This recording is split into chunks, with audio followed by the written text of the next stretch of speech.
I am sorry. Are you okay? Podcast is intended for mature audiences.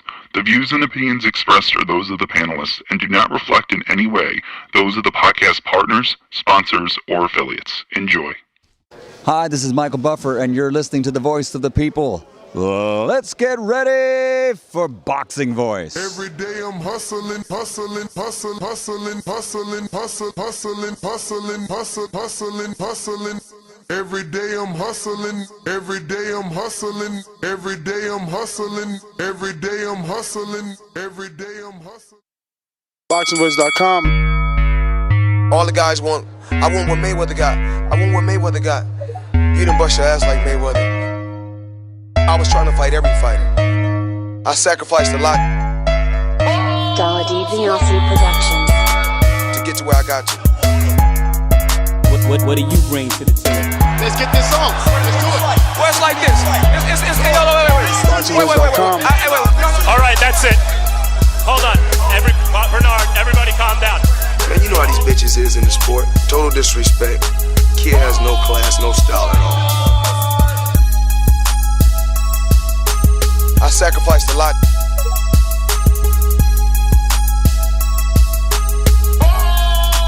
BoxingVoice.com. To get to where I got to.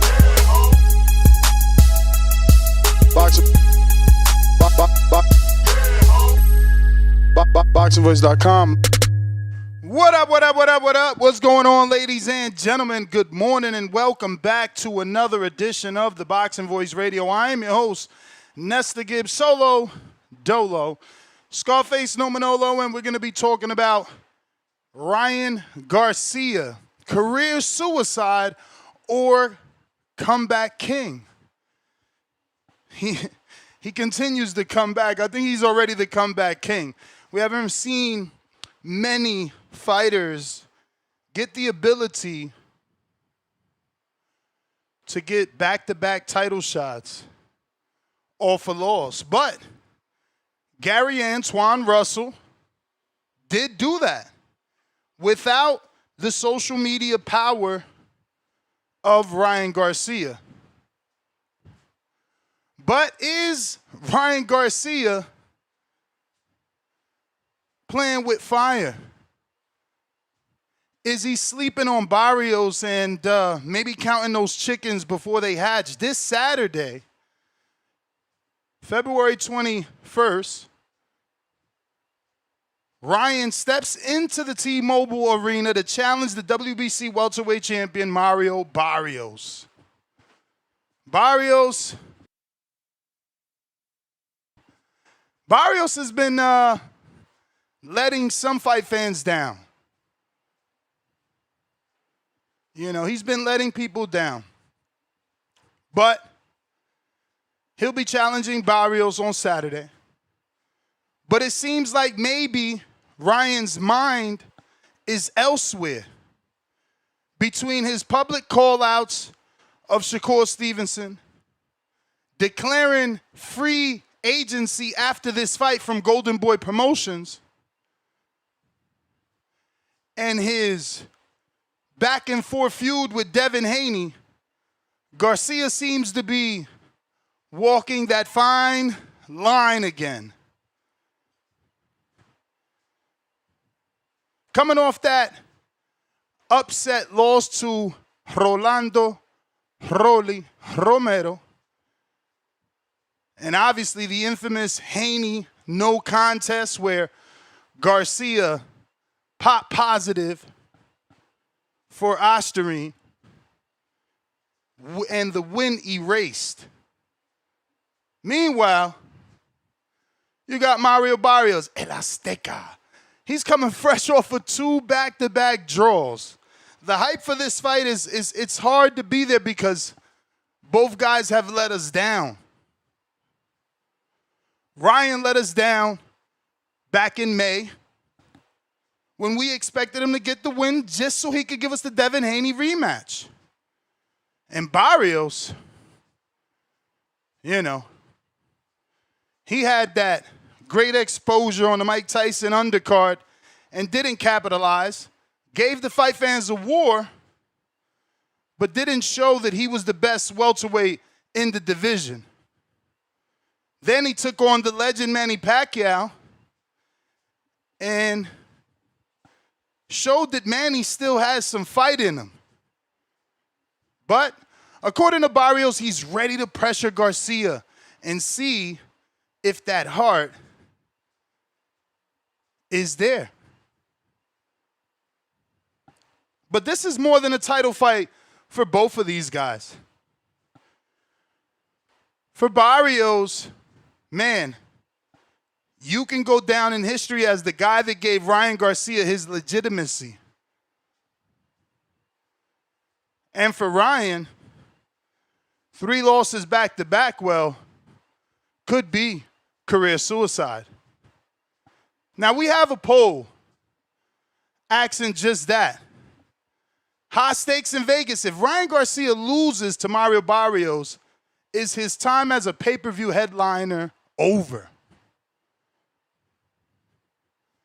So your options are yes, Brand is dead.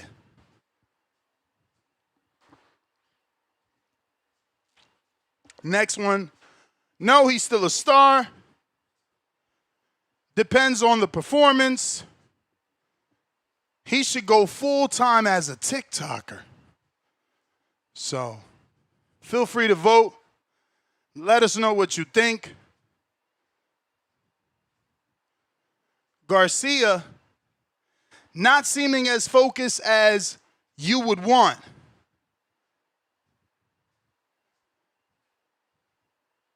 Focusing his attention on the Shakur factor.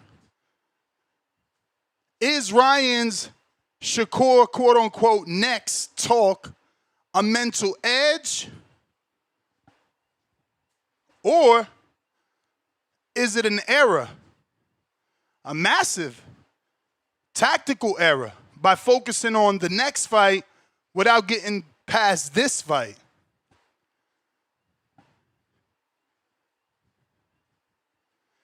Weight issues, how does Ryan and his power translate to 147? After that Rolly fight, does he even have power? According to Ryan, this is the last dance with Golden Boy. How does the promotional divorce affect the camp and the champ? You know? So this is what we're going to be talking about. We're going to be showing you some video of Ryan on Shannon Sharpe's podcast with Ocho Cinco, talking about Shakur. Once again, not focusing on Barrios in the eyes of some.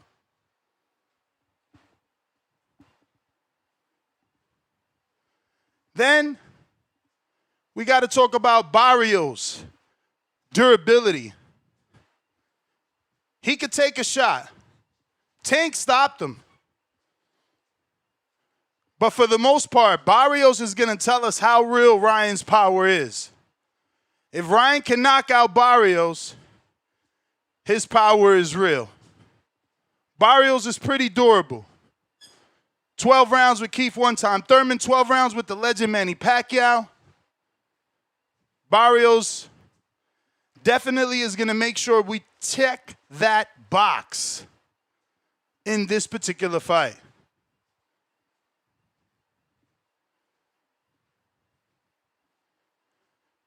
The venue is going to be T-Mobile, hopefully. Las Vegas is going to be electric for this fight weekend. The theme, the ring high stakes.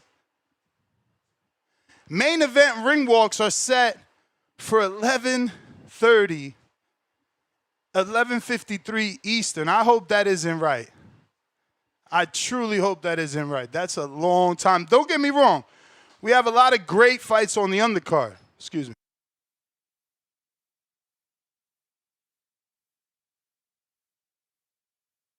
A lot of great fights on the undercard, so maybe we will be entertained until damn near midnight, but that's a long time to wait for some boxing.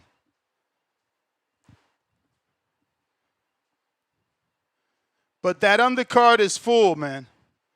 You got some good action on there. You got Mario Barrios obviously defending his WBC 12-round fight versus Ryan. Richardson Hitchens promising the knockout over Oscar Duarte, and he's defending his IBF junior welterweight title over 12 rounds. Gary Antoine Russell also making a defense of his belt in the same division as Hitchens, the WBA junior welterweight title. He'll be taking on the dangerous Andy Hidioka. Another 12-round fight. Back in action is the always electric Frank Martin. After that long hiatus since the Tank Davis loss, Frank bounced back with a great knockout of the year candidate over Rancis Bartholomew. And now he's in the ring Saturday night in a 10-round, 140-pound fight. So the division is getting moving with Keyshawn Davis, common opponent Nahir Albright. Albright, in the eyes of some boxing fans, stunned Keyshawn Davis. So he has some pop, and we'll see how he does versus Frank.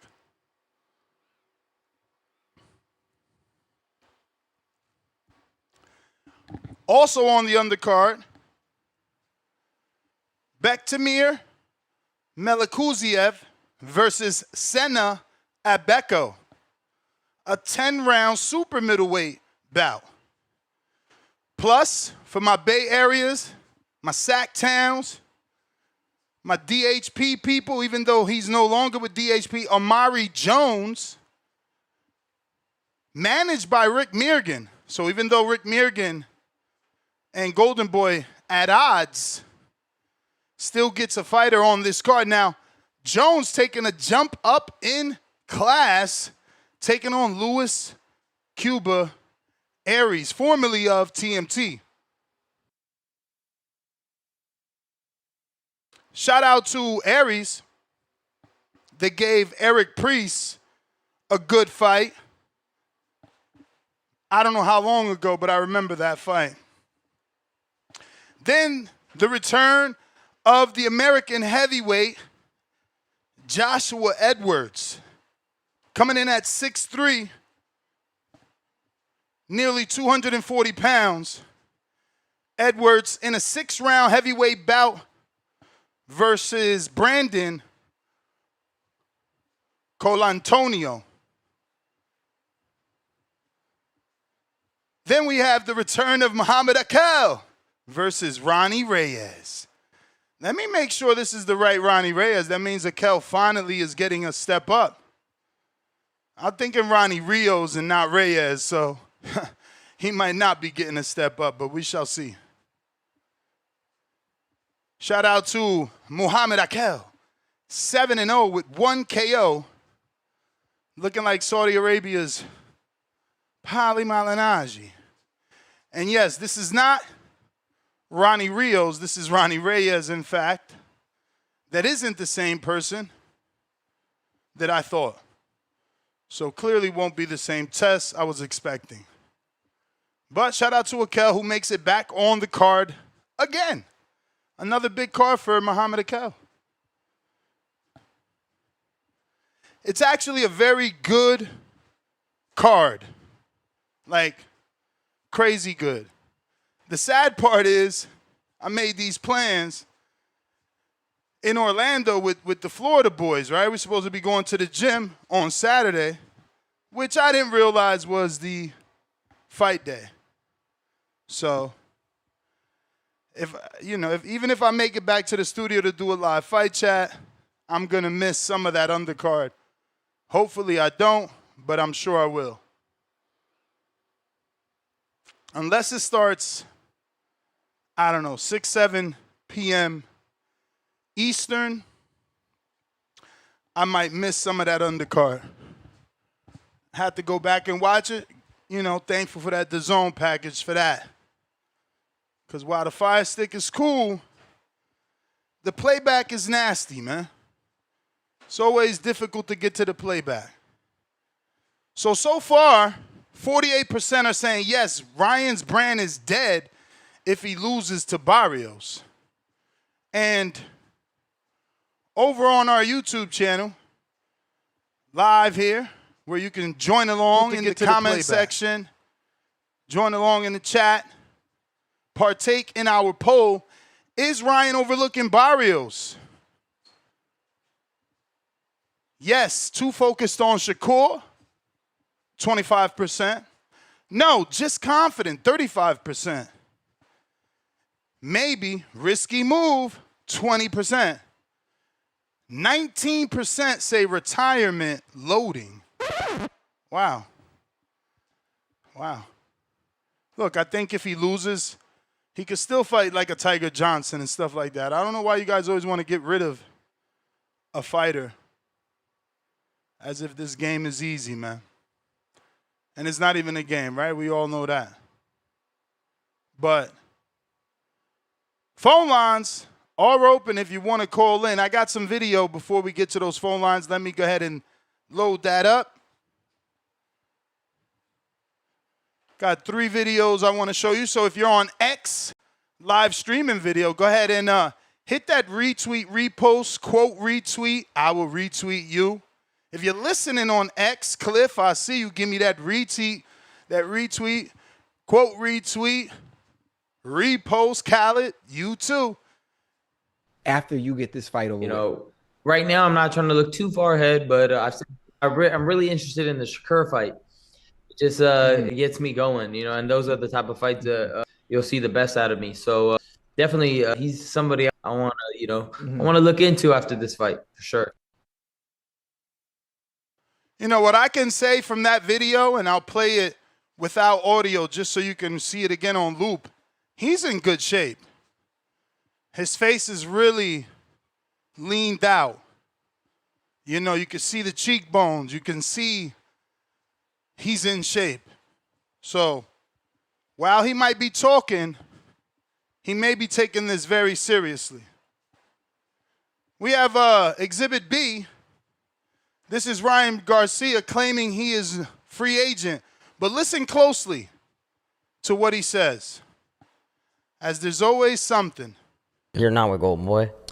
I am currently, but after this fight, I'll be sort of a free agent. Okay. Sort of a free agent? I'll be sort of a free agent. I'll be sort of a free agent. Okay. I don't know what that means, but the internet claims Golden Boy has options on Ryan Garcia fights all through 2027.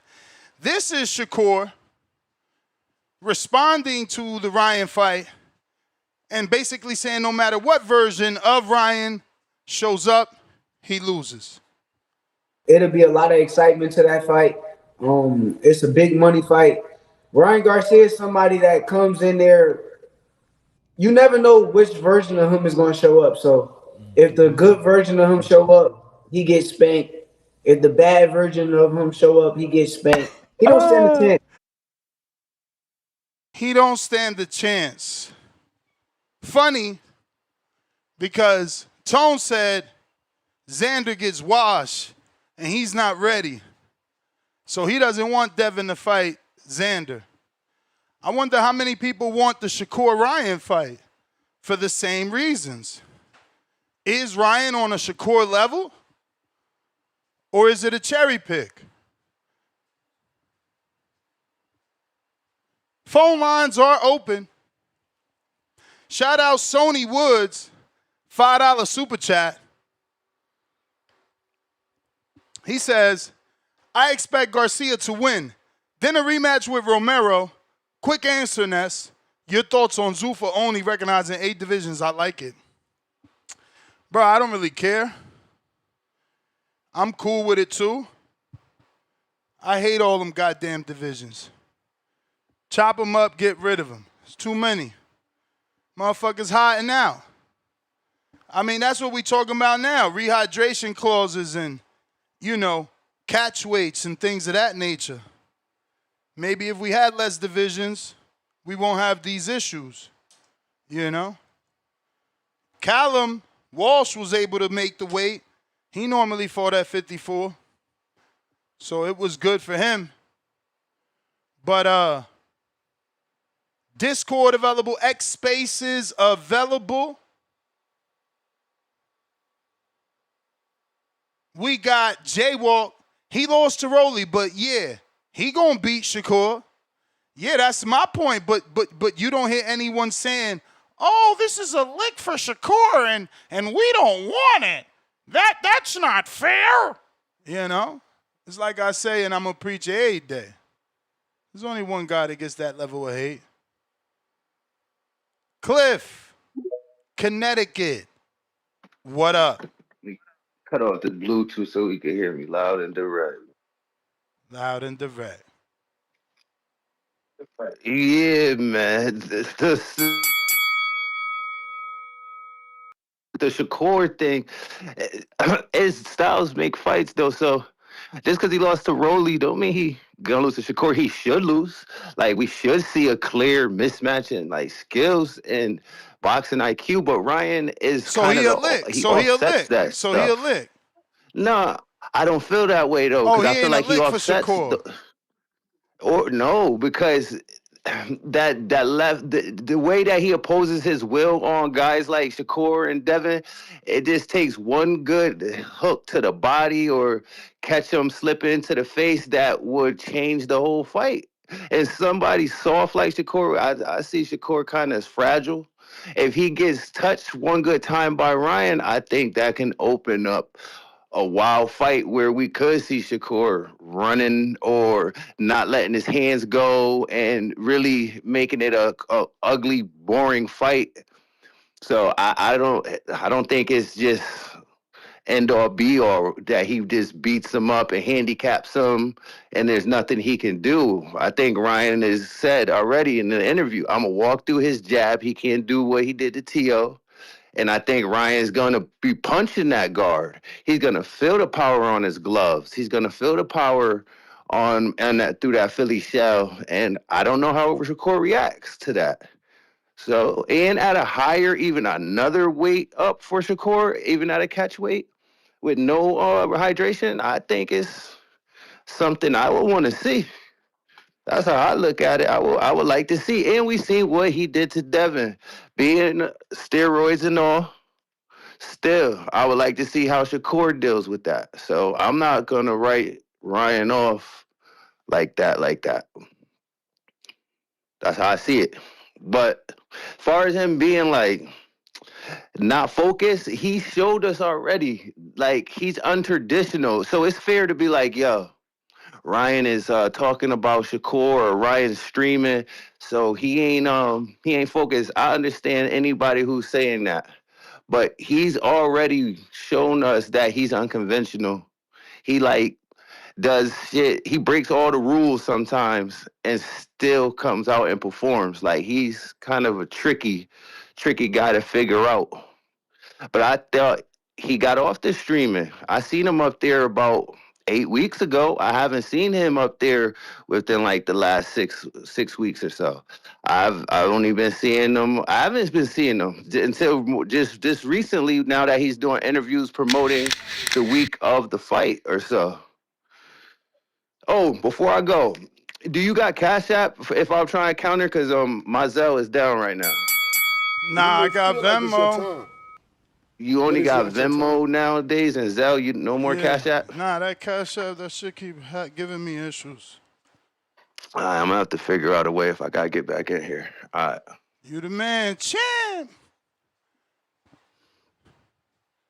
Big Conroy, what up?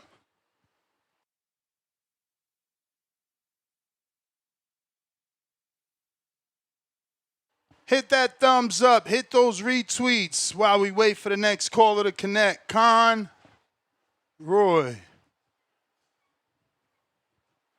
All right, getting on to Khaled, Indiana. Yo, Nash. Yo. Salute. Hey, the Mario Barrios. I mean, it don't even really matter, you know what I'm saying? Because Mario Barrios gonna win. So, yeah, I think his career probably done as far as like a pay-per-view guy. After he lose and all that, but because he could probably still have some decent little rumbles, but yeah, it's gonna be over with. So, and then you'll just slide Mario Barrios into all the big fights because he gonna have like a name now. So I know. I mean, well, he already got a name, but it's just gonna increase his name and all that. So, yeah, has he looked shaky against Abel? Yes. Did he go 12 with Manny Pacquiao? Yeah, but I think that was at least with the Manny Pacquiao joint. I just think that he was in there with a legend, and he like might have been kind of starstruck. You know what I'm saying? That like might have been one of his role models growing up. You in there with him is just a little tough for you, so I give him some bail. But in this case, nah. Like, and I just think Mario Barrios is just overall just a better fighter. I think he's more skilled. He got better tools. Like, he's better technically. He's like better in the ring with like better guys. Like, only thing you could be skeptical about is, does he have too much wear and tear? You know what I'm saying? From being in there, because he's been in some decent little wars. He's gone 12 rounds quite a few times. But if he's still durable, you know what I'm saying? If he hasn't been shot, which we haven't seen anything like looking like that, then he should get the victory. You know what I'm saying? As far as Ryan Garcia and Shakur Stevenson, Ryan Garcia is a lick, like Conor Ben. That's why Shakur and all these guys want to fight him. That's why they don't want to fight each other yet. You know what I'm saying? Because they know that those fights is the hard fights. Devin Haney, Gary Antoine, Richardson Hitchens, Keyshawn Davis, Roach, Raymond, Oshaki Foster, those guys for Abdullah Mason, like 135 to 147, all those guys is the guys. So they don't want to fight each other yet. You know what I'm saying? Because they know that those is the tough scraps. How you feel about that, I understand. If you looking at dudes a little funny, but that's just kind of how they move. And it seems like they real more calculated, trying to fight other money fights first, trying to move around, like be like, yo, I'm going to fight this guy. And they just moving how they move. But Ryan Garcia is a lick. He is a lick. Conor Ben is a lick. So yeah, hopefully they can get them scraps in at some point. But even like you said, as Gary Antoine said, yo, I want to fight Dalton Smith first and all this. I want to fight such and such first. You know what I'm saying? They all want to try to get these other scraps out the way before they get to each other. You know what I'm saying? Because they know that because they came up with each other, they didn't spar each other. They know that they all are those guys. So, you know. I don't really like how they moving because I think the dudes back in the days just kind of fought each other. You know what I'm saying? I think that there was some build up with like Sugar Ray and Tommy Hearns or like Sugar Ray and Wilford, but you know what I'm saying? They still fought each other pretty young. You know what I'm saying? But when we're in a different time, money is more of the central focus. So that's what Studs is on. So we'll see. But yeah, I got Ryan Garcia losing. And I got and then if he does win, I got a Shakur Stevenson beating him because he is a lick. And last thing I'll say is um that Devin Haney should just a reminder, Devin Haney should just stay away from Xander Zayas. I've seen that talk kind of slide down, like simmer down a little bit because Keyshawn Davis kind of doing his shit, riding around in Trailblazers, looking for Debo Haney and things like that. It's a good marketing tactic and things like that, similar to what Ali did with like Sonny Liston, you know, but it could also be just more algorithm games and just trying to keep your name circulating out there. So that's what everybody's doing because they don't have fights coming up yet. Everybody just trying to keep their name in the algorithm and, just try to appear as looking for smoke. But when the contract is sent, will you sign it? That's the question. They say everything but let's fight. You know what I'm saying? But Devin, stay away from Xander. Keyshawn and you was a good fight. Yeah, and that's my call. Thank you, bro. All right. So I just want to show this. And this is, again, Ryan needs to make sure he gets the win because he's losing the hold that he had, right? He had a social media presence that meant people wanted to see him. Things are changing. The budgets aren't the same. Usually for a big fight, you get fighter arrivals, you get media workouts. This fight week starts on Thursday. No public workout, just a final press conference. No fighter arrivals, nothing for the big fight, for the big superstar that's arriving to Las Vegas. Is Ryan letting the one thing that he had slip, which is his star power, his ability to sell a fight? Can he still sell a fight? How good is this fight going to do? Again, no fighter arrivals, no media workout, which means no fanfare. Phone lines are open if you're trying to call in. Listen, don't wait too long. It's going to be a short show. I have to get my car serviced, so I got to take a stupid-ass drive. So don't wait all day, because then you ain't going to be able to get to speak. I was thinking of going with the Franchon Cruz show since and Clarissa, since it was going to be a short day, but I figured that might not even get me the amount of hours I need to do before I got to go. Then I'll be sitting around the house bored as hell. But I got Big Conroy on the check-in. And if you're looking to call in, the links are in the live show here on YouTube, both the Discord and the X Spaces link. Conroy, what up? Good morning. Yo, good morning, Ness. My shit was like bugging out before. It wouldn't let me accept it. I don't know. I was saying in the chat, like, yeah, I think this is like a make or break for Ryan. Honestly, like, I think you could like his performance. I could see why you put that on the polls. You know what I mean? Like, if he has a good performance, but he loses to like a split decision or something. You know what I mean? Like, it's a close fight. But like, yo, he can't keep fumbling the bag though. I mean, we got a Shakur bag on the table. We got Connor Ben. We got Devin. Like, and what did you say? This was like his fourth chance at a belt. This will be his fourth. Yeah, he had third. Tank wasn't for a belt. Third. Oh yeah, you said it was at a catch weight, right? Catch weight with a rehydration. Yeah, Ryan's got to. I mean, Ryan's got to get this one. I mean, especially for a belt like who he has on the line. You know what I mean? And I think if he knocks out like Barrios, which I think he could, because Maidana, that's who is that who he fought on Netflix, right? Mario Barrios fought the Jake Paul card. Was that Maidana he fought? Nah, he fought Abel Ramos on Netflix. You talking about Fabian Maidana that he dropped? Was that after? Because I know he had a big ass welt on his eye. Before. I mean, he gets hit.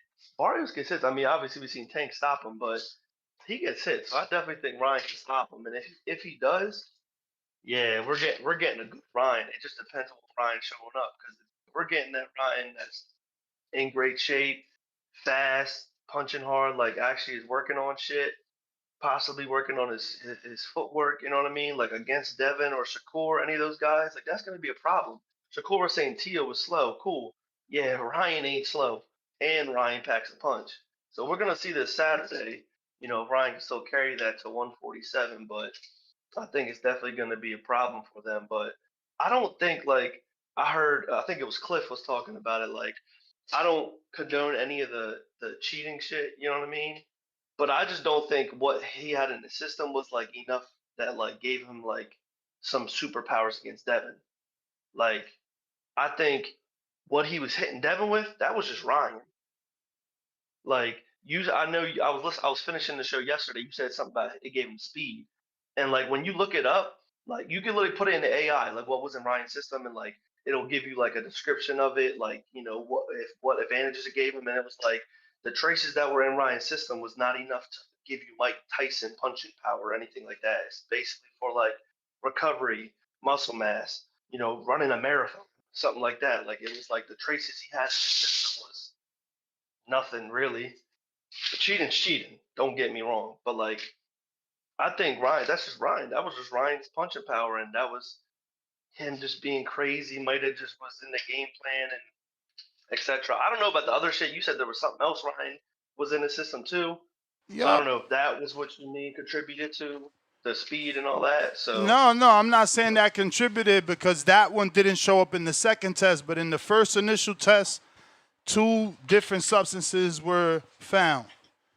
Something like a nanodrone or some shit, and then obviously the ostarine.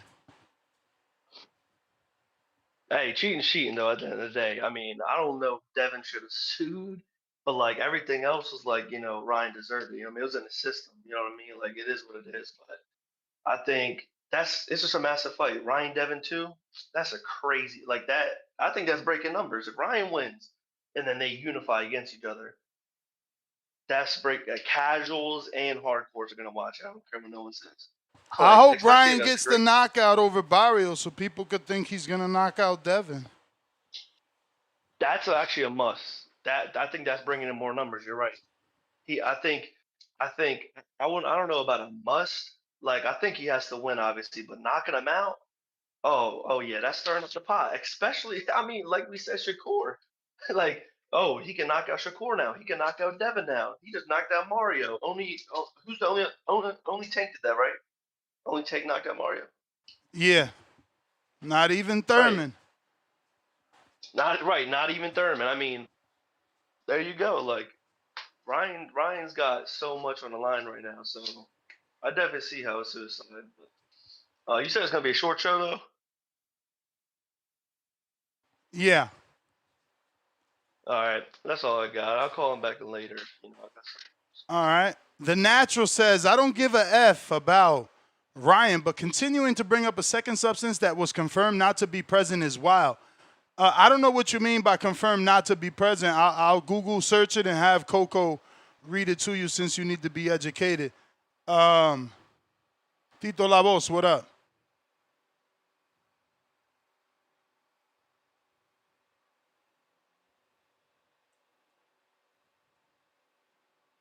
Morning. Buenos dias. Good morning. Hey, to that last caller, man, I don't know what world he lives in where English isn't really first language. He speaks it very well. I don't know why he doesn't understand what you're saying when he says initial. Drugs cycle out of your system. So whatever was in his system on the first test, more than likely not going to be there on the second test. But anyways, that's neither here nor there. This is my daughter loved Ryan Garcia, right? She was like, oh, that's my man, that's my boyfriend, I love him. She knew when he was gonna fight. She knew who he was fighting. Or she would always ask me, like, who's this guy, right? Well, I had a conversation with my daughter yesterday. She came to pick up my grandson, and she was like, Ryan Garcia still fighting? And this is what I mean by the fanfare is over. His fan base was teeny boppers, 16-year-old girls, man. They're grown now. They married, having kids, having jobs, finishing school right now. They ain't worried about him no more. He was a flash in the pan kind of. The Mexican community was never really behind him. He had no sabo. You know what I mean? The Mexican American community wasn't really with him either because of all his weird ass antics, right? Yeah, it's all bad now. Now he's got to learn what it's going to be like to have a journeyman's fanfare. right? He's gonna, and look, shout out to Golden Boy for kind of milking that celebrity out of him.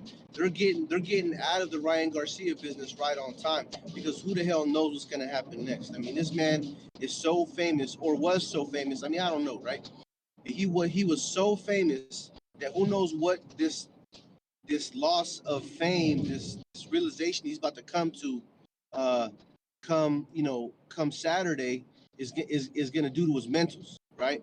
Now, I'm not wishing this on nobody, but I'm saying people with no humility, right, no patience and no discipline, don't have strong hearts, man. And they will, like, they tend to crash out. I mean, we've seen it when he was gonna fight Devin. He was afraid for his life and he lost his whole, like, entire sanity. So hopefully he takes this win or this loss well. You're right. If he beats Mario and he knocks him out, it's gonna be a hell of a buildup to when Devin come get his revenge. If he don't, then Devin don't need that rematch. I mean, he might. I mean, but why? Doesn't make no damn sense. The guy can't even get past, the placeholder at WBC. But it's win-win for Devin one way or the other. Real quick, Ness. Amari Jones is from Oakland, California. He's not from Sacramento. Oh, my bad. I didn't be wrong with that, but yeah, he's from the town. Shout out to the 510. But yeah, I'm looking forward to see my boy Scrap. I'm gonna call it an early night just to go see that, and that's my call, man. Peace. All right. So the substance that he had in his body was noradrenaline. Let's see if I said that right. 19 norandrosterone. Norandrosterone. And yesterday someone called in and said, "Oh, it's only a metabolite, or it's a this, that, and third. It's a byproduct." No. It definitely is a byproduct created when the body breaks down certain substances, specifically linked to nandrolone, not to be confused with 19 norandrosterone. But in fact, nandrolone. All right, which is banned. Just saying, and is considered a steroid. So there's no other way for it to get into your body. So whether he put it in his body during boxing or off boxing, like the 7 months that he was missing from VADA this time, it don't matter. It don't belong there. And VADA, USADA, and WADA have it on the banned substance list. Which is a banned anabolic androgenic steroid. Oh, okay. But phone lines are open. We got Head Busser.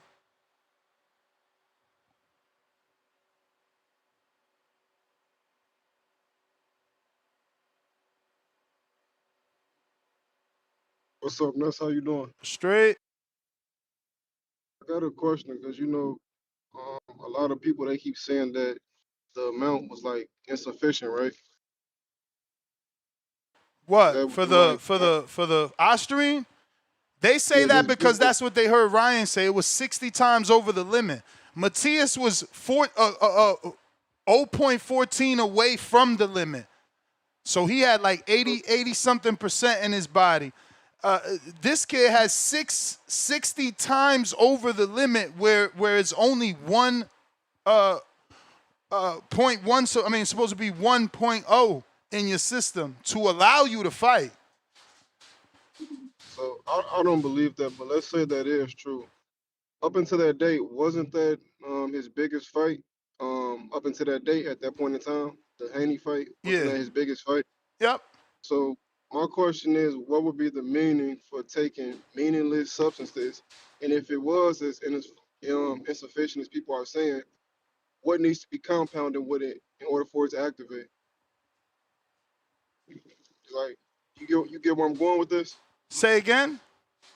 I said, if people are telling the truth, if it was insufficient as they say it is, what was the meaning of taking a meaningless substance?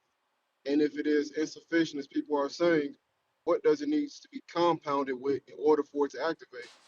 Shit, I don't know what it needs to be compounded with.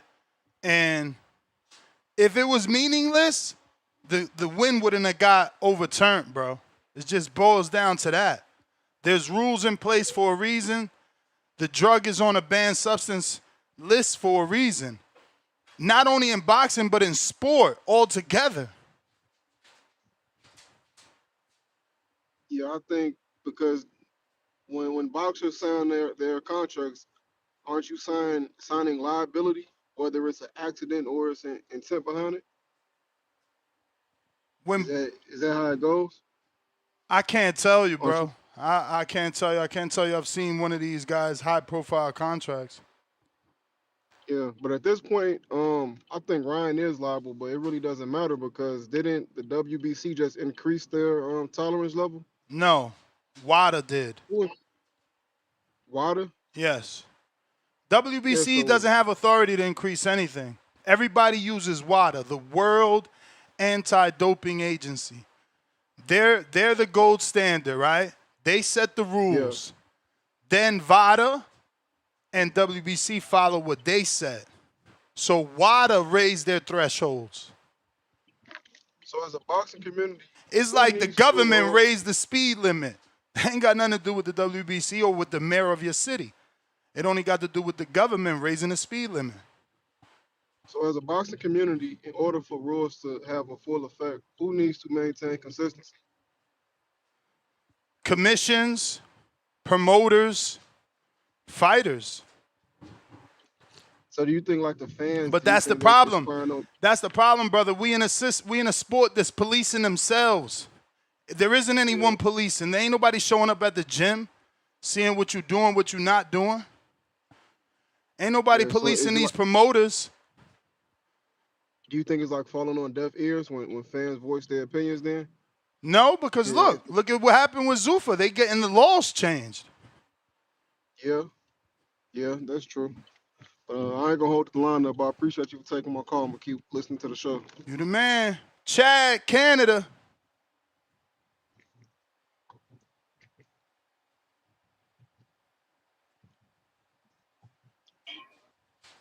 Yes. Yes. You hear me okay? Yep. Thanks, man. Can you just repeat the show's title for me? The episode's title today? Ryan Garcia career suicide or comeback king? Nice. Yeah, it's funny. For everything, the last couple fights, I've not really been interested to talk about Ryan, and just because there's so much being said, you know. But I actually feel like I got something I want to say this time. I've kind of laid down most of what I think, but I feel like this opportunity being given to Ryan, man, if he could actually stay healthy, you know, and be who he really is without, I don't know, like without 50, it's like 50-50 to me. 50% is personal problems and 50%, you know, the whole gimmick that he puts on, right?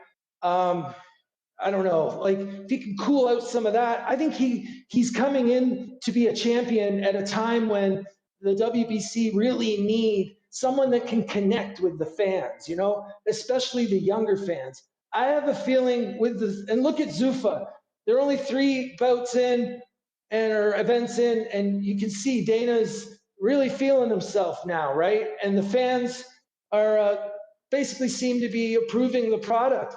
I think WBC is in a hot seat, and they've got to be thinking that Ryan could be the solution. Like having champions that can connect on social media and connect with the fans that way, I think has got to be their biggest priority right now over like a champion that's a great fighter and all that stuff. Like I'm guessing that they're sweating a little bit from what's happening with the Zuffa pressure, right? That's just something I was thinking about. Like in the last few days, there's a lot of media going out there. Other than that, it just remains to be seen, doesn't it? Like we just got to wait and see what kind of Ryan arrives at the ring, but more importantly, if he does win, what kind of a champion will he be? And I don't even mean that in the way of who he'll decide to fight, like just how he's going to be out there representing the sport. Like, is he going to be out there talking about kids being raped and taken and, like he was off on. He's back to talking about that. He's back to talking about that. He took a shot at Bad Bunny for bringing up his culture, but not bringing up the kids on the Epstein list or some shit. I told y'all yesterday he's back to talking about kids. I'm saying this. Obviously, those things concern me, concern the world, but he just doesn't know how to read the room a lot of the time. Like, he's just blurting this stuff out at times that look really odd to me. So I don't know how he can manage that, like how he can manage being himself and representing the things that are important to him. And also, he's at the same time the champion. He represents that belt in everything that he does, unfortunately. So it's not, that's just part of the deal you make, when you want to make that level up, when you want to step up like that. A lot of people, I think, they don't think it's kind of a personal opinion. Like, should the champion have to, kind of live in accordance to make a good example? Or should the champion just be chugging from a 40 and yelling into the camera like, yeah, fuck the world? I don't know. I think a combination of both, something that is a little of each, is probably where it needs to be. But aside from that, Ness, I wanted to say quick before my call runs out, Haney, and I like the Xander fight. I like the Xander fight a lot. I listened to yesterday's show. Man, the show was hot. There was a lot of stuff being said. And I like how passionate fans are being right now. And look at the great, this is the type of debate, gossip, whatever you want to call it, that I want to have, like talking about a boxer and who should he fight. Look how excited everyone is. Devin, you got to shout out Haney's for that, if nothing else. People are talking about fights, like he should fight this guy. He should fight this guy. Here's what he should do. Man, that's some real fan shit right there. Like that's what all these platforms are for, like it's just really great, Ness. And the Haneys did that. And I think that him fighting Xander is a huge challenge. I can't believe how, I think a lot of fans are calling in, and maybe they're jumping the gun a little bit because I feel like some guys sound like they've not really watched Xander. Like I feel like they don't know him very well. And it's okay to say that, I mean, just admit that you haven't watched all his fights, because there's more to it than he's just bigger. A lot more to it. He's a very solid all-around fighter. I don't need to say any more about it. Everything's pretty much been said. But look, and then I think the so there's that, and then the Ryan Garcia at 47. I do believe in a lot of ways, when you look at the timing and how things have played out, I do think that's kind of the logical next step in a lot of ways. Some guys were talking about the timing of the fight being important. Catching Ryan in this moment where potentially he wins against Barrios, he's healthy. I agree, like now's the time to get him, but I also think I understand, and then I think a lot of people are gonna laugh at me about this, because a lot of fans with all their macho shit. But the truth is I can't imagine how hard it is to cope with all the media, internet, all that stuff. Like, you guys know, it got crazy, like right from fight night to like a year after. And I still see people giving their random comments like, oh, you guys, you're pussies for suing and you're this and that. They're going to hear about that for the rest of their lives. Agreeing to fight Ryan will hit the restart button on that cycle, right? And you need to be, I can't imagine the mental preparation you need to step into that lane, right? Like, I personally wouldn't be able to do it. It's a lot. So, I think we should think about those things too. And what I'm basically trying to say is maybe he should take the Xander fight, continue on this road of confidence, and everything's going well, and then he can still fight Ryan. I think he could still plan to fight Ryan soon. You know, that fight should happen. I would like it to happen. But if it doesn't, there's a lot of reasons that are fair why it shouldn't happen. I also want to say quick, Ness, about it, that I don't think enough gets said about, I think a lot of people forget what really originally happened too in that fight, is that Ryan did not make weight. You know, like people talk about the Osterine and whatever, like there seems to be a lot of debate about how much that affects you and how much is important and da-da-da. But he didn't make weight, man. And if I recall, he was like grossly over, like 3-4 pounds. So what I feel is Haney, he shouldn't have agreed to, he should have took the bag and ran at that point, man. Because listening to people say he's a sucker for not fighting would have been a way better choice than what ended up happening. I think Ryan, and then on the other hand, we see what happens when Ryan is forced to make weight, you know, not on his terms. I mean, the Tank fight, look what happened. Look, to me in that fight, nothing happened in that fight that Tank didn't allow. That's what I'll say about that fight. You know, I think that made a huge difference on the outcome because down to 140, when we know Haney was probably just barely able to do it at that point, it couldn't have been all safe, him making the weight. And if Ryan had to do it, I think it would have been a different outcome. But anyways, that's history. And they made the decision to get in the ring. And now they got to, you know, live with that fallout, I guess. But I understand why they're hesitant too about Vada and wanting him to be, you know, on the straight and narrow. But, and you still there, Ness? Of course. Okay, I just making sure because sometimes, you know, it'll disconnect. I'm here talking like a sucker. Other than that, I'm trying to think. There was, I want to say just quickly too, I think Star is a really great co-host. And I think she brings a sense of balance to the show in a lot of ways. She offsets the macho energy.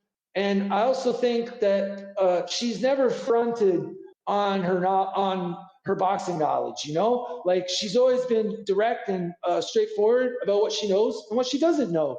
And I think that she shows that she wants to learn. She's good at listening, asking questions. I've seen a lot of people spitting some hate.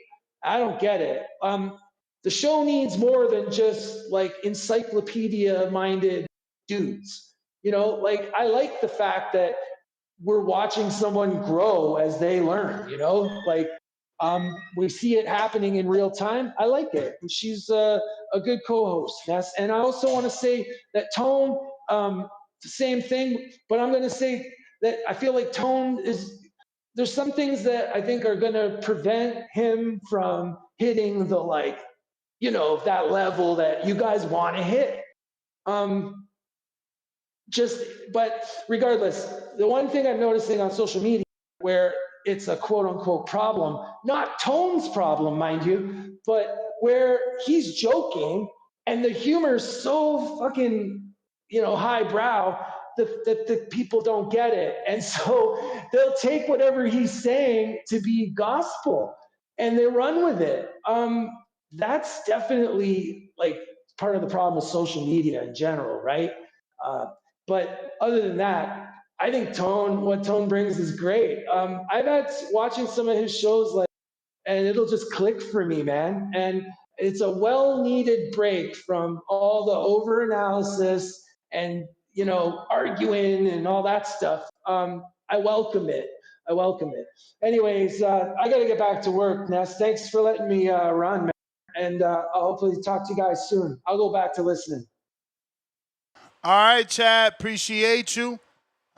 If you want to call in, now is the time. If you're looking for that link, I'm going to put it in the live chat, Power Chat. Speaking of chats, we got a couple super chats to get at. We got Black Wolf, $5, pound for pound, #1 in the chat. Drop a bomb for the status. Salute. He says, counterpunch, Cliff. Was that him? That sure was him. Cliff, you got that counter. Come save the show, baby. Come save the show. Discord available, X Spaces also available. Cliff in Connecticut with the counter. Shout out Black Wolf. We got first and 15th, $2 super chat. Recovering prevents injury. Huge benefit in camps. Yeah, they don't get it. They don't get it. It's like, oh, that was just a little bit. It didn't help. You don't know what that did, how long it was in there, if that's trace amounts. And that better recovery you talking about, that lets your muscles heal, lets your body grow more. Sleep is so important. Recovery only happens when you're sleeping. Bob Saget, $5. Bro said he took ashwagandha, D3, and omega-3, but handed in NutraBio Supercarb. Google said NutraBio doesn't contain either, and it isn't what he said he took. Yeah, you know, Ryan pointed the finger. He looked for a lot of different excuses, and ultimately he blamed Vada and Conti, right? So it is what it is. He went in there, didn't try to fight it. He accepted guilt. So what he says on social media doesn't matter. But I was going to do another Devin Xander show because my boy Xander out here talking that cash shit. Ain't nobody going to find it because it's Spanish only. Only person that's going to find is probably Caesar and his audience. But none of the other creators will find it because it's Spanish. Bro, he talking cash shit. I want that fight. I want that fight. And Bill Haney, you know, he made it clear that all y'all got to do is call his peoples. That y'all work with Cambo. He said everything Bill says, so that's why I'm like, oh shit, Xander's really turning into a spin master in front of us because he told Devin Bill already talked to his peoples and they on standby if the Kelly fight don't happen. So first and foremost, let me say, I'm going to give him the benefit of the doubt. Maybe the interview that I watched was pre-recorded before he said what he said and before Bill contacted his peoples. Because on said interview, he's like, contact my peoples if y'all really want to fight. But that's not the disrespectful shit. Everything else was. It's crazy, man. Devin gets no respect. Really, truly, the Rodney Dangerfield of boxing. What up? Alex Vega, if you haven't already hit that thumbs up yet, and do me a favor, hit the thumbs up now. It's going to help with the visibility of the show. Listening on XRJ, Malik, and NO. Give me that retweet, repost. We need visibility. Alex Vega, you here? Shout out to Punch on him for the retweet. Yo. What up? Sorry. You hear me? Army Mike, salute with the retweet. Yeah, we hear you. Can you hear me? We hear you. All right. Apologies. I'm in the house. But yeah, man. Good morning. Yeah, it's interesting, this Ryan Garcia roller coaster, huh? I remember when he was one of the hottest names mentioned among four kings. You know, he's been in a couple big fights, and I'm glad to see the fall. I really am. And the reason why is the disrespect this guy has shown the sport and just this belief that he can do whatever he wants and that he'll still be this quote unquote superstar. Um, I'm hoping if he loses, he never gets another title fight again off another loss. I don't care if he loses to the greatest fucking fighter in the planet. This is just ridiculous. Back to back title shots in a weight class. Now, I will say this: he actually does have a win within the welterweight division.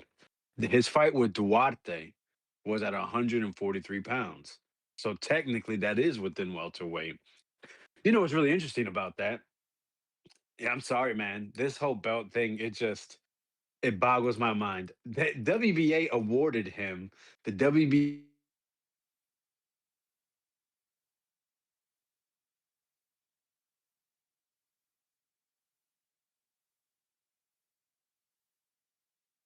Vega must have got a phone call. Phone lines are open. If you're looking to talk Ryan Garcia, career suicide or comeback king, third opportunity at a world title.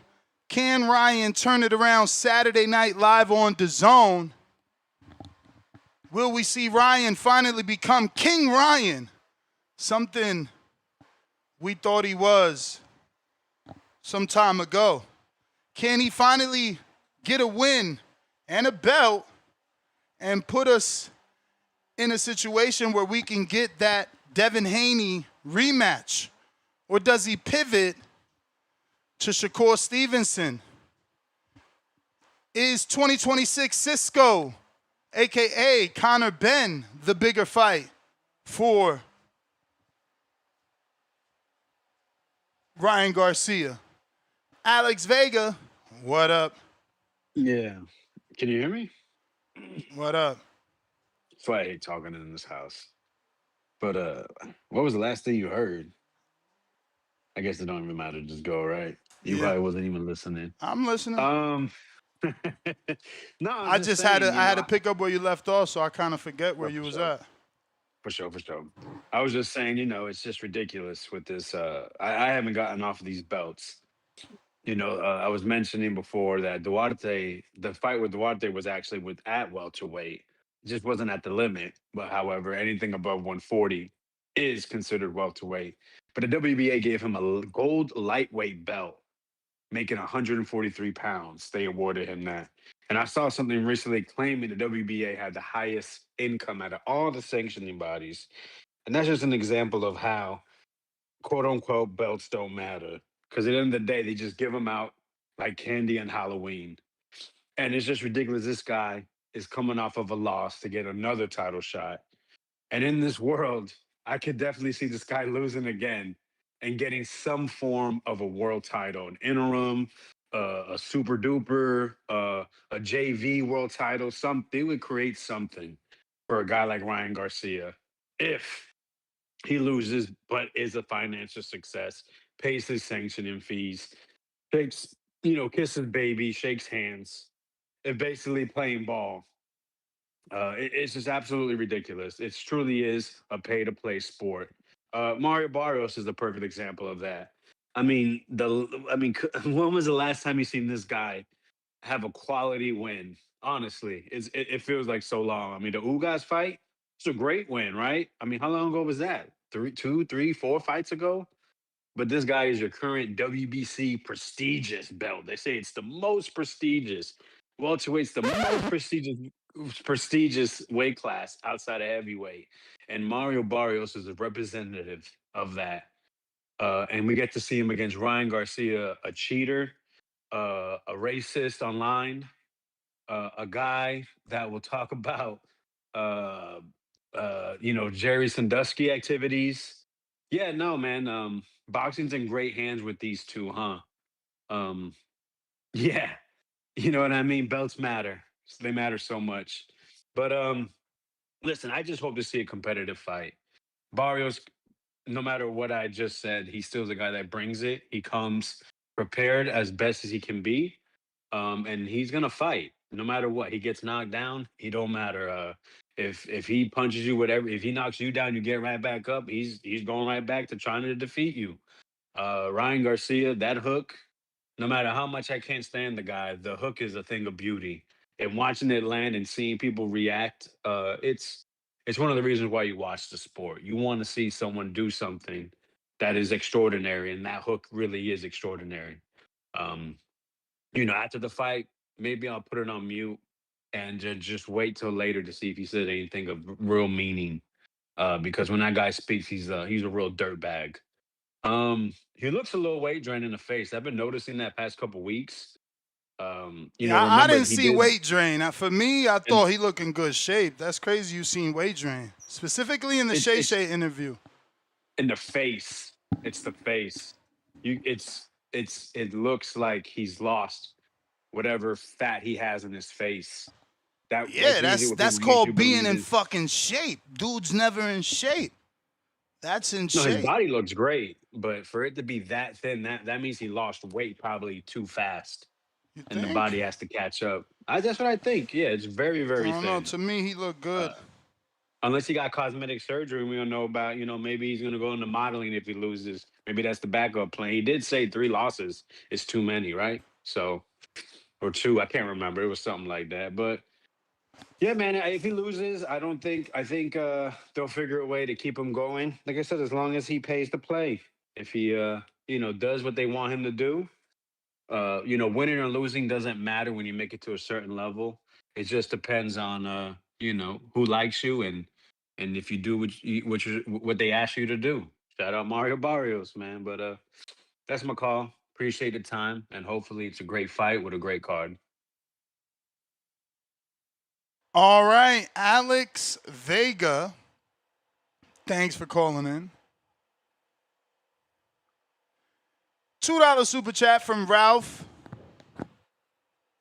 Rafael the Connect. $2.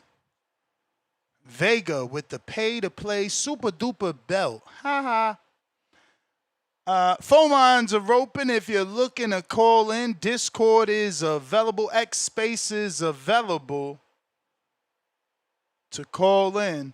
I'm gonna have to start putting Haney in the title, man, when talking about Ryan. It don't work.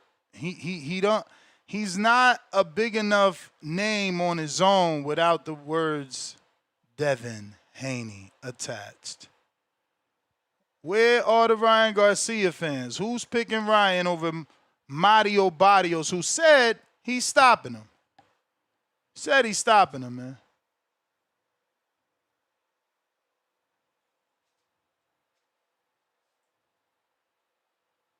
So, once again, we got Rafael the Connect on the check-in. What it do?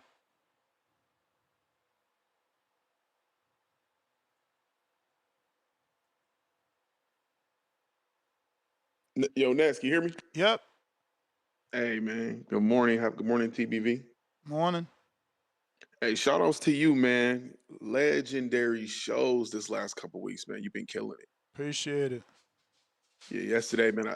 I feel like the last few times I try to call in, man, the line been hella long. Yeah, it be like that sometimes. Today you getting right to the front.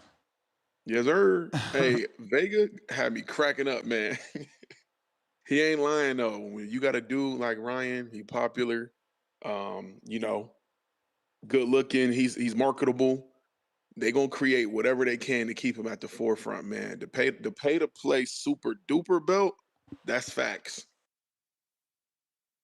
That's facts. His name is always going to be mentioned with the other greats because he does have the casual following. So you can see Ryan versus Shakur, Dev, Hitchens, Keyshawn, whoever, he's going to continue to be somewhat relevant, even if he isn't actually doing what he needs to do outside of the ring to be prepared for these fights. Personally, I don't see him able to commit career suicide. I think there's enough people out here that's dumb enough to believe that he's actually dope and they enjoy what he does, to the point where he's always going to be around, even if it doesn't work in this style of boxing. Like I can see him being a Zuffa star. You know what I mean? So, what do you think? Do you think he's able to actually commit the career suicide, or do you think Dan, the that's comeback is crazy real? that you think he could lose and still go to Zuffa and be a Zuffa star. Yeah, based on who they have, though. Wow. Yeah, I mean, I ain't going front. I would love him to give my man Julian Rodriguez a fight, so I hear you. He was Zuffa. Exactly. And I was going to say that next. Like, they have some guys that can box over there in Zuffa. They just don't have the name value just yet. Mm-hmm. So use you know what his I mean? name Like, basically. Mm-hmm. Who was the cruiserweight that went over there? Was it Zordo? Who was that went over there? Opataya. Opataya. Yeah. So Opataya is, again, he can box. We all respect what he does.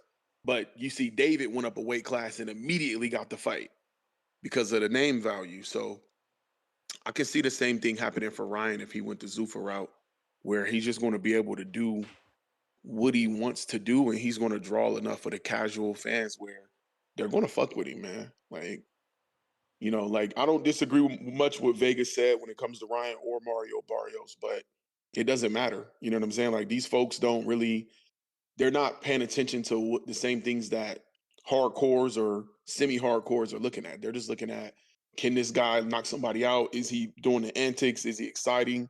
That's all people are caring about in the masses anyway. But I would personally, Ness, I do want Ryan to win. I'm one of the Haney fans that would love to see those two get it in again, especially with belts on the line. I don't think Haney has to because he does have options, but I would like to see it though. At 147, belts on the line, unify, Dev get the win. I think that'll be dope. Yeah, I want the fight, man. I need Ryan to knock out Barrios to build the fight, because this way, oh, Ryan's back. He definitely knocking out Devin. Devin is easy work. Oh, take the Devin fight. You gonna knock him out, King Rod. I want that. That's what I want. Hey, nah. Hey, you already build it up now. I'm on the same type of time though. Like, you want him to knock out Barrios, or at least just demolish him, right? To the point where I want the knockout. I don't want the at least. I need the knockout for sure, so that everybody's on that side again. Oh yeah, you basically saying you want him at his best, so there's no excuse. Exactly. Yeah, that's a fact. He has to come in looking like the greatest thing smoking, because with the level of Dev hate, it's going to be, well, he took it because it looked easy. What's on saying? It's a lick. Yep. He called Xander a lick. I thought that was crazy.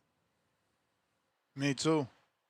Yeah, ain't Me nobody fucking too. with Xander. Me too. I think Xander could box, man. Yo, different subject. I'm gonna let you go after this one. I got a question. Did you see the interview with Hitchens on the Porterway? Nah. Man, he gave some interesting feedback on his contemporaries, man, talking about how he sparred with all the guys. I seen that where he said the beef started because of the sparring with Devin. You talking about? Yeah, but it was like a good beef though. Like, Dev got the best of him at one of the sparrings.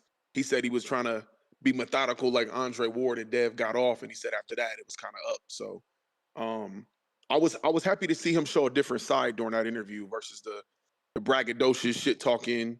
You know what I mean? Like, he was actually giving some context behind why he was saying some of the stuff he was saying. You gotta check it out. Word. Yep. But man, I'm gonna hop off, man. I want to let the calls keep flowing. I'm gonna tap in though.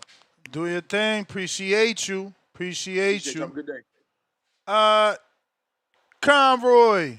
Counter. Yo. Thought I'd call back in real quick, keep the show going. Especially after what the last caller was saying. He literally took the words right out of my mouth. I was just thinking about that. Yo, if Ryan loses, he could go to Zuffa. Bro could be the biggest star in going to Zuffa. Like, I mean, I get what they were saying. They don't really got nobody right now. So Ryan will be the biggest star, and they got a lot of upcoming guys. But, yo, Ryan would shine there. Like, honestly. Like, they don't really got nobody there yet. And Ryan could take, and they're doing like the one belt shit like UFC, right? That's like Dana White's shit, Zuffa. Yeah. Yeah, like Ryan could shine there. Ryan could honestly go there if he loses. So actually, I'm kind of going against what I said earlier about his career being over, because I just thought about what he said too. Yo, Ryan could go there, get a belt from Zuffa, and get a bag because he's their star guy. The thing is that he's already, like, Zuffa, you graduate to Ring TV cards, right? Like seller cards and stuff like that. So like he's already there. That's true. Okay, I didn't know that. So I thought Zuffa was just like a separate thing they came out with. I just watched it the other night on Sunday and was like, oh shit, this is Dana White shit. He just got his own boxing shit now. Boxing promotion. I didn't know it was like a grad. Then why was FA there then? Why was FA there? What do you mean? He signed a Zuffa. But you said it was like a gradual thing to like, I guess, up and coming fighters to get to the ring, right? You talking about like, when you say the ring, do you mean like Turkey Al Sheep's? Yeah, that's what I mean. I mean, last time FA fought was against Bacoli, right? And it was a draw. Uh-huh. I don't know. Yeah, but then he signed. But that's what I'm saying. He got dropped from Zuffa. I mean, from ring card. Like they ain't bringing him back.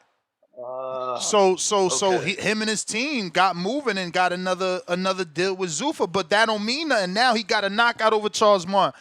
If they get him with another couple knockouts, you never know what ends up. He'll be right back fucking with Turkey because Zuffa's connected to Turkey, and that's the whole selling point. They telling everybody like, oh, you know, if you do good, you end up on a Turkey card.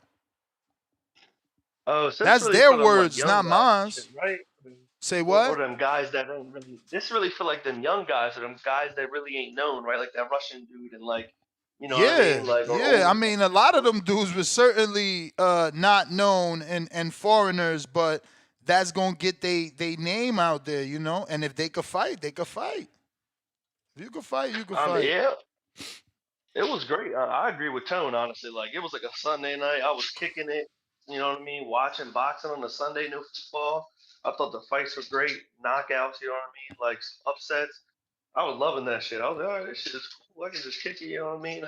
We basically can have whole weekends of boxing, honestly. Saturday and we get Sunday. Hell yeah.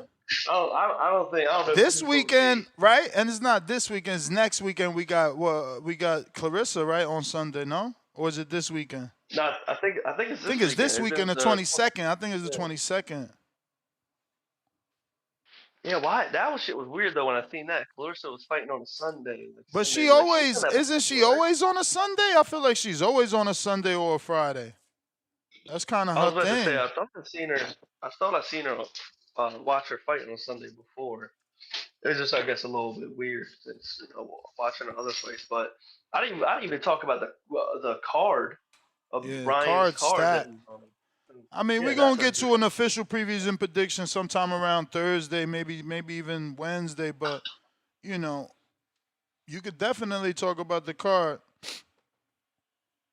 No, the card. Who's the co-main? Is that Russell or is that It should be Hitchens if things is right. You know, that world champion is Hitchens. Okay, Hitchens is fighting Duarte. Then you got saying he getting a knockout too. Who's what? Hitchens getting a knockout? That's what he's saying. Hey man, he got the knockout over Kambosos. Devin ain't do that.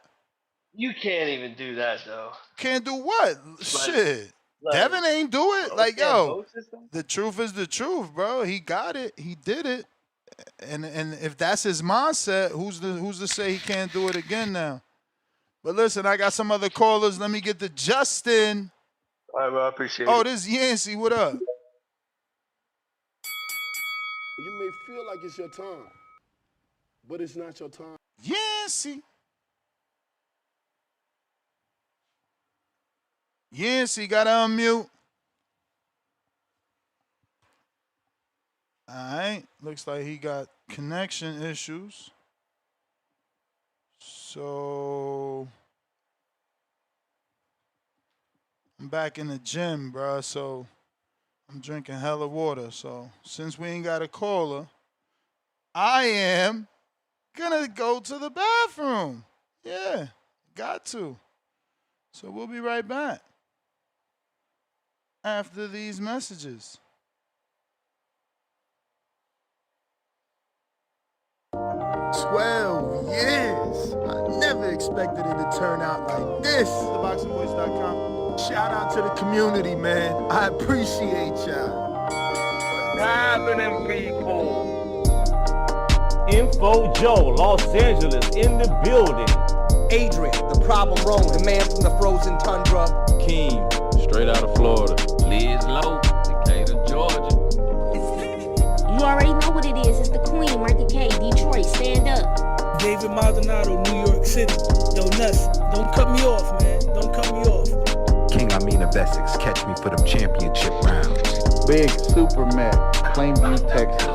Davidian in Buffalo. God bless you all. In Jesus' name. Without Chai, it ain't nothing. Without the callers, it ain't nothing, man. Bad Girl, TKO, San Diego, California. Big Fish Vegas, Palm Beach, Florida. Intrigue the Incredible, straight out the ATL. James Benitez, Huntsville, Alabama. It ain't hating, it's just the truth.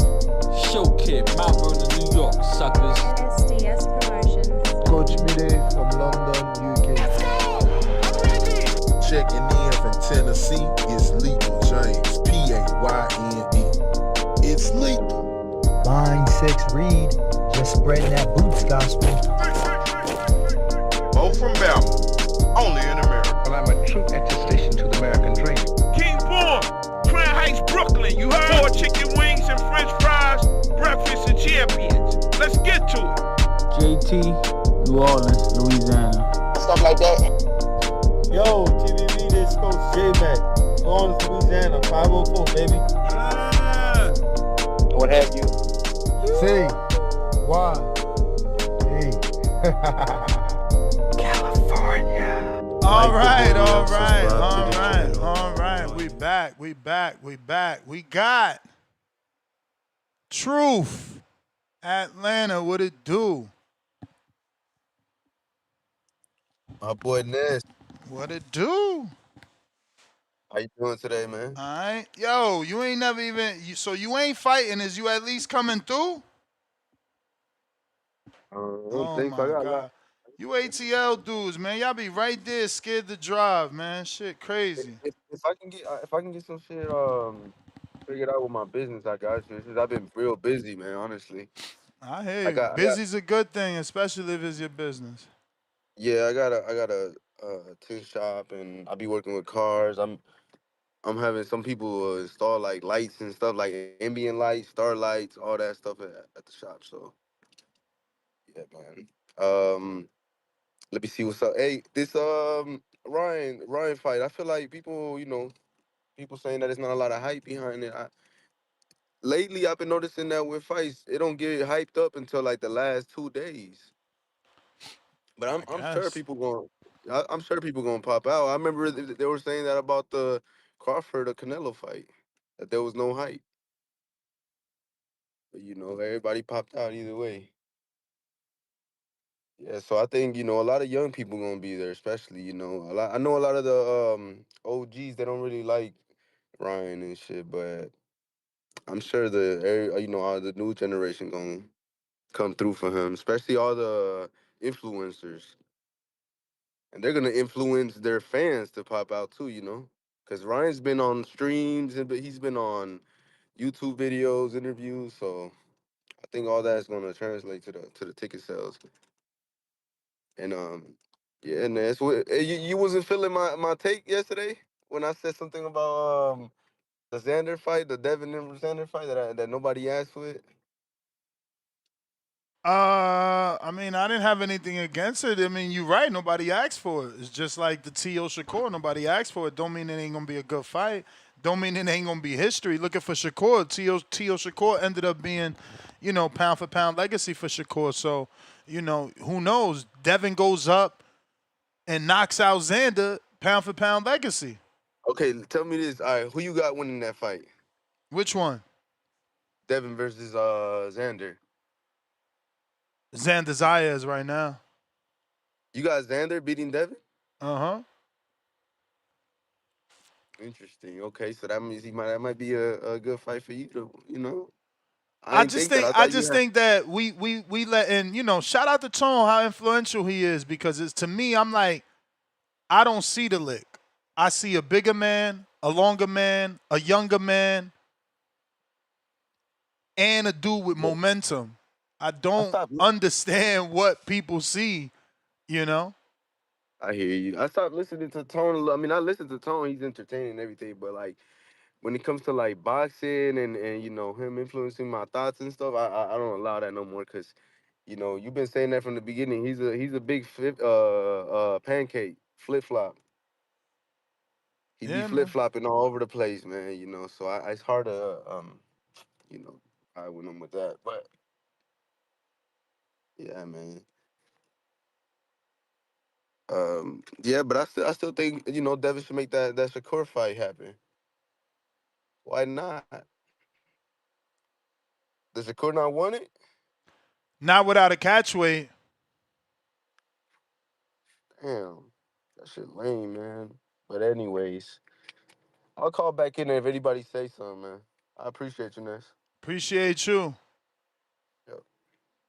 Thank you for calling in. And we're looking for you guys to call in. I got James in Atlanta. What up? Yo, what's up, Ness? Good morning. What's up? Ain't shit, man. Just another day, man. Just another day. So, man, you in denial again, right, man? What Like you about? really ain't. I mean, you ain't fucking with Hitchens right now. It seems like, man, you ain't believing that he's gonna stop fucking Duarte. What you mean? I'm repeating what he's saying. He said he gonna get the stoppage. I ain't saying nothing different. I mean, I heard that laughter in your voice though, man. Just like you did right there, Laughter? man. Like, bro. Yeah, What man. the Like, bro. hell? Like, You certainly interjecting shit today. I'm not. I'm not interjecting shit today. I'm just happy to speak to you though, man, because I'm just want to call you out, man. Like, bro, why you don't believe in Hitchens, man? Like, Hitchens definitely going to stop Duarte. I believe in it. He's probably one of the most skillful 140 pounders in the division. Before he moves up, this is probably he's gonna probably make a statement before he move on up to 140. I mean, out of 140 to Listen, be on Ryan Devin's ass stopped as him, well. didn't he? I Um, think so. And Ryan isn't the I think boxer that so. Hitchens is. Hitchens, he probably Nowhere seeing close. shit better than him. Nowhere close. And he's not the boxer, and he got more power than Devin. So it's highly likely that he might stop this motherfucker. You know what I'm saying? But we'll see. He's going to actually put on a good performance. But Ryan Garcia, you're absolutely right. This is a perfect title name. This is career suicide. 'Cause if he loses, he's going to fuck up the bag.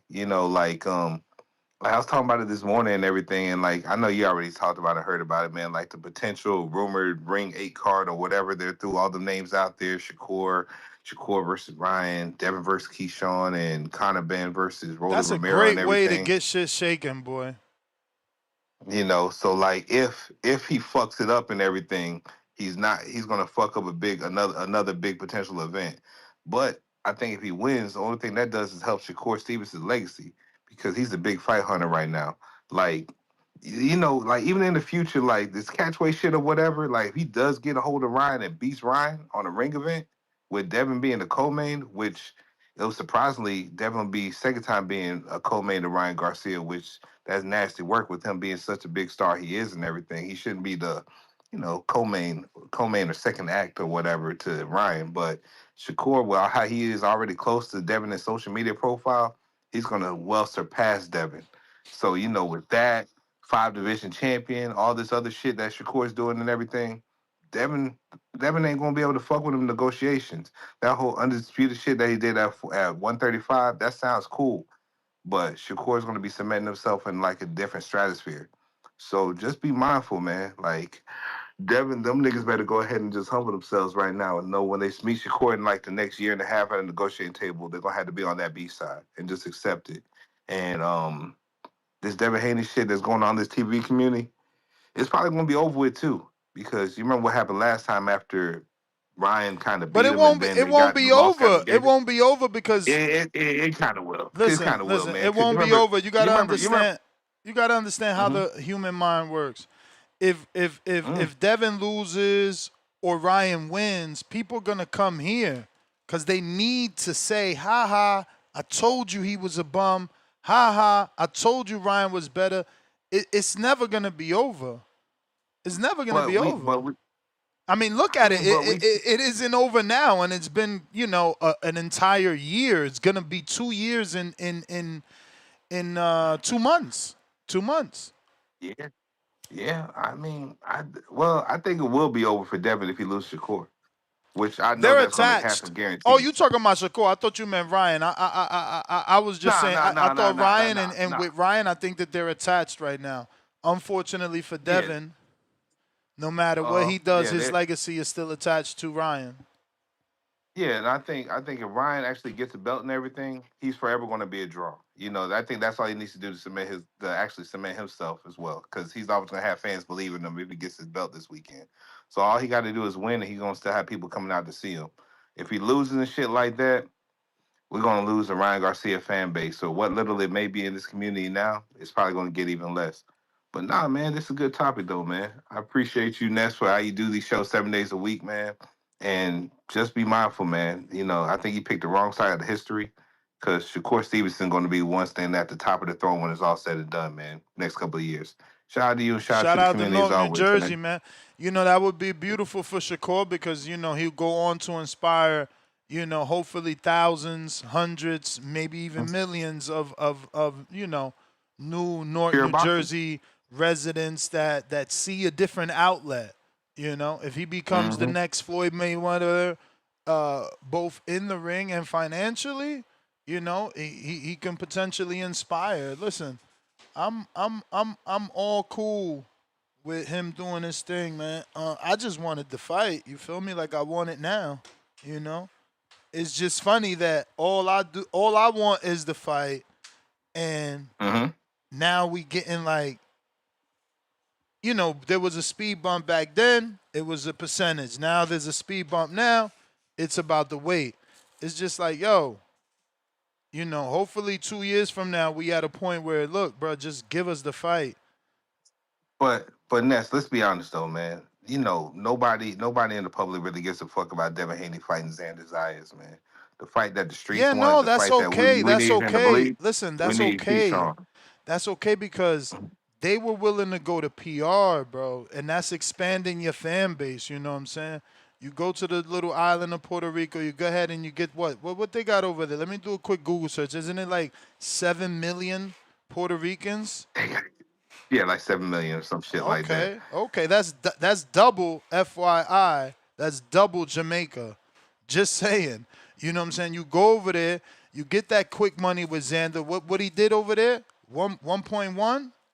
1.1 and some change, $1.2 million gate with a boss, a Baru, who none of us gonna win a spelling bee, fucking spelling his name, and the tickets won't be the same, you know, in the Devin Haney versus Xander fight. So, yeah, listen, you know, there's stuff to do that doesn't have to do with being over here, you know. It's America isn't the only game in town, but do remember that Puerto Rico deals with American dollars, you know what I mean?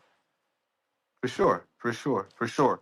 Also, oh yeah, also before I go, man, shout out to Clarissa, man. Like, you see that Boosie Badass is walking around this weekend? I did see that this morning. That was you know, like what? He got some new shit, or is he like?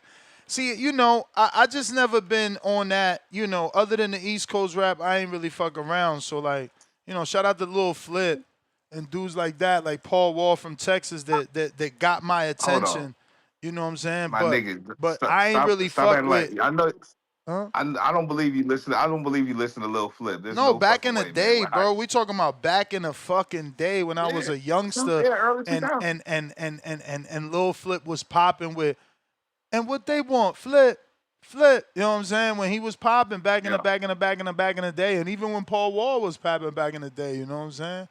It was a time, you Sitting know. sideways and all that It other was a shit. time Yeah, with Paul yeah. Wall, just like there was a time when Mike Jones was popping. You feel me? Like motherfuckers get their time, man.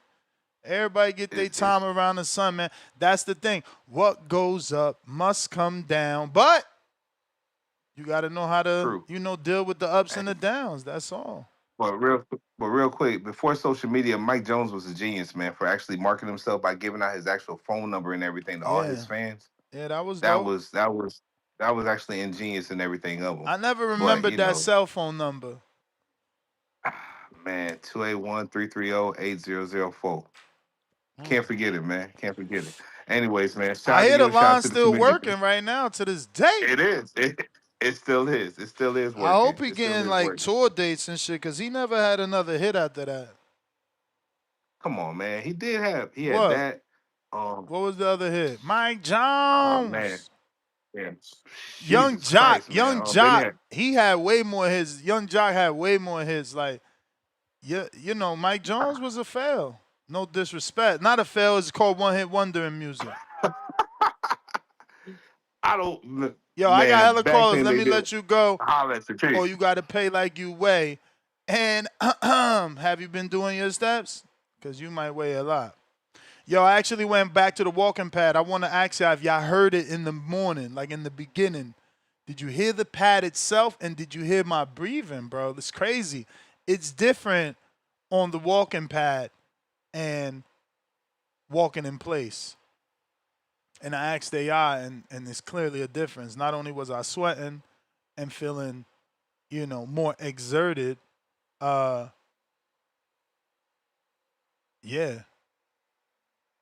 I felt like I was breathing heavy. I'm like, holy shit, this is different. But once AI told me the walking pad is better not only for my knees, but for burning calories, because you know, walking in places like 70, 80%, we had to turn the switch. We had to just switch it over. You feel me? Learn from me, James. You gonna do it. Richo, what up? Yo, What up? what up? Yeah, Ryan Garcia, man. I'm rooting for Ryan in this fight, man. I need him to win this fight so he can restore order in the boxing universe. I feel like with Ryan Garcia, he gonna legitimize the belts. He gonna win. If he wins, he gonna take that bitch to Patrick Bet David. He gonna take that shit to Fox News. He gonna parade it around all the streams and hype it up and I just want my belt. You know what I mean? Champions out of nowhere, the belt's gonna matter. So we need that in this sport. We need niggas like Ryan we need guys like Ryan to legitimize the belt amongst the casuals in a modern era type shit. You feel me? So I'm rooting for Ryan in this fight. I need him to win this joint so you can run that fade back with Haney. And it's going to be even a bigger fight because it's going to be the belts on the line, unifications and whatnot. But yeah, man, I need Ryan to win this joint. But that's my call. Aight. Short and sweet. Short and sweet. Phone lines are open if you're looking to call in. Discord is available. X Space is also available. We got Mr. Darius Flowers, $2. Ryan with Zufa. He won't like the testing, in my opinion. Hands up emoji. We got Polo Buck. MVP just announced Ronda Rousey and Gina Carano finna fight on Netflix. Thinking emoji. Yo, I got the email, bro. Let me show you what time I got this email. I got this email at 9:03 a.m. And when I read that, thank God I'm doing fasted cardio and I haven't eaten. Because I would have threw up in my mouth. It's funny, though, even myself as a casual, I recognize both of those names. So I'm watching that. It's on Netflix. I guess I might watch that. I don't know that I'm going to go out my way to watch it, but I know Ronda Rousey. She's been out the ring for like 10 years, so she's looking like a whole refrigerator. And then Gina Carano was always the pretty face. She got all the movie deals. She was the Strikeforce chick that never really. I think didn't she finally fight Cyborg after 10,000 years of ducking Cyborg and then lost? I don't know. I don't know who Gina lost to, but she became a good movie star. She did a lot of action movies. I think she even did Expendables and also got to do some Jason Statham shit. So shout out to her. You know, and I felt disgusted just because MVP is crossing over into MMA. It's like, bro, why are y'all doing this to us? And it's not even Ronda Rousey versus Serrano, right? Like, it's like you going all the way into MMA with two MMA people is crazy. It's crazy, it's crazy, but we will not be covering that. That's why I wasn't bringing it up, because if we don't do MMA, that's not my thing. We don't do MMA over here. He who remains. You may feel like it's your time. Underlay. But it's not your time. What up? What it do? My nigga, yo, Nuss, what's popping, man? Chilling. What's going? Man, look, man, I see you struggling with this title, dog. This shit be moving slow out here with the Ryan shit. Ain't no motion in this. But I heard out in the streets, your man, the amazing Keyshawn Davis is he coming at my nigga Devin Haney out here in the streets. He was on It Is What It Is, talking crazy out here. I know you probably ain't see that yet, did you? Yeah, if you talking about the jumping out the truck and the whole brick and all that. Yeah, nah, but I'm talking about this morning. He was on the show talking crazy. He said he want to fight, blah blah blah blah blah. You know what I mean? He gonna stop him, and I heard he you pulled up know, to yeah, Mason Cam too. Listen, he making a noise. I that's what I'm told y'all saying. yesterday. People let it go over their head. I told y'all yesterday. Bill called me and asked me what I think about Keyshawn and said they was gonna look into that. So you don't hear Bill or Devin saying nothing. Maybe that's what they doing, working on that fight. Plus, according Look, to y'all, I didn't see the video, but according to most of the people that call into the show, they said that Showbiz is reporting the supercard with that actual fight as the undercard. So maybe it's happening. I mean, but that's always He was contingent on the upon list, Ryan. man. But He was Ryan on the always, list. So everybody got to remember that. See, right now it's like, oh, Devin going to duck Keyshawn. Is Devin going to fight? Bro, who put him on the list? Who put him on the nah, he ain't gonna list? duck him. That's my he on the list. I got it. He business. I got that. But what I'm saying is, I'm just saying that's what it's buzzing in the streets. So I had to let my nigga Ness know. So Nah, that's for that's the sure. first order of business. I'm with you. I'm trying to go to Puerto Rico. I'm trying to go to Word. La Placita. I'm trying to get it lit. I'm trying to watch the fight in Puerto Rico. To Yeah. me, when you said it like a year ago, I was like, yeah, nigga, I'm with you. But niggas not really trying to see that. Like, I I don't see. know. They I'm with it. hating on my I think it's great. vacation, man. They hating on my The niggas is workcation. hating on the vacation. It's a I'm feeling it workcation too. for me. That's my That's movement. why I want it. To me, it's a vacation, the party. Call the peoples. We gonna be out there. I got a couple of niggas Puerto Rican. You know what I mean? Bring the lady with me. We gonna have a blast. So that's what I'm trying to do. But these other niggas, they want to see Keyshawn and Dev. And for real, I kind of want to see that too. It's what's funny about Dev? This is funny. Niggas talk all crazy about Dev Haney, right? But you can do a whole show. You could do 5 days. You could do different niggas facing Dev, and I bet you have mad people calling. He might be the face of boxing, like Bill said on the real. With that, I'm gonna take my leave. You may Peace feel and like love. it's your time, but it's not your time. I just wish Devin was still in that Floyd Mayweather time where he could get paid for the hate, right? Because people paid to watch Floyd lose. This is a time where everybody is pirating, fire sticking, all that good shit, streaming. So it's like, I hate you. I don't got to pay to watch you. I can actually hurt your pockets by not paying. You feel me? Not really hurt your pockets because, Dev and all these kids, they getting guaranteed money. Shout out to them for sure for that, because they doing their thing. But back in the day for Floyd, it mattered, the amount of pay-per-view buys that were sold. So, yeah, man. Shout out to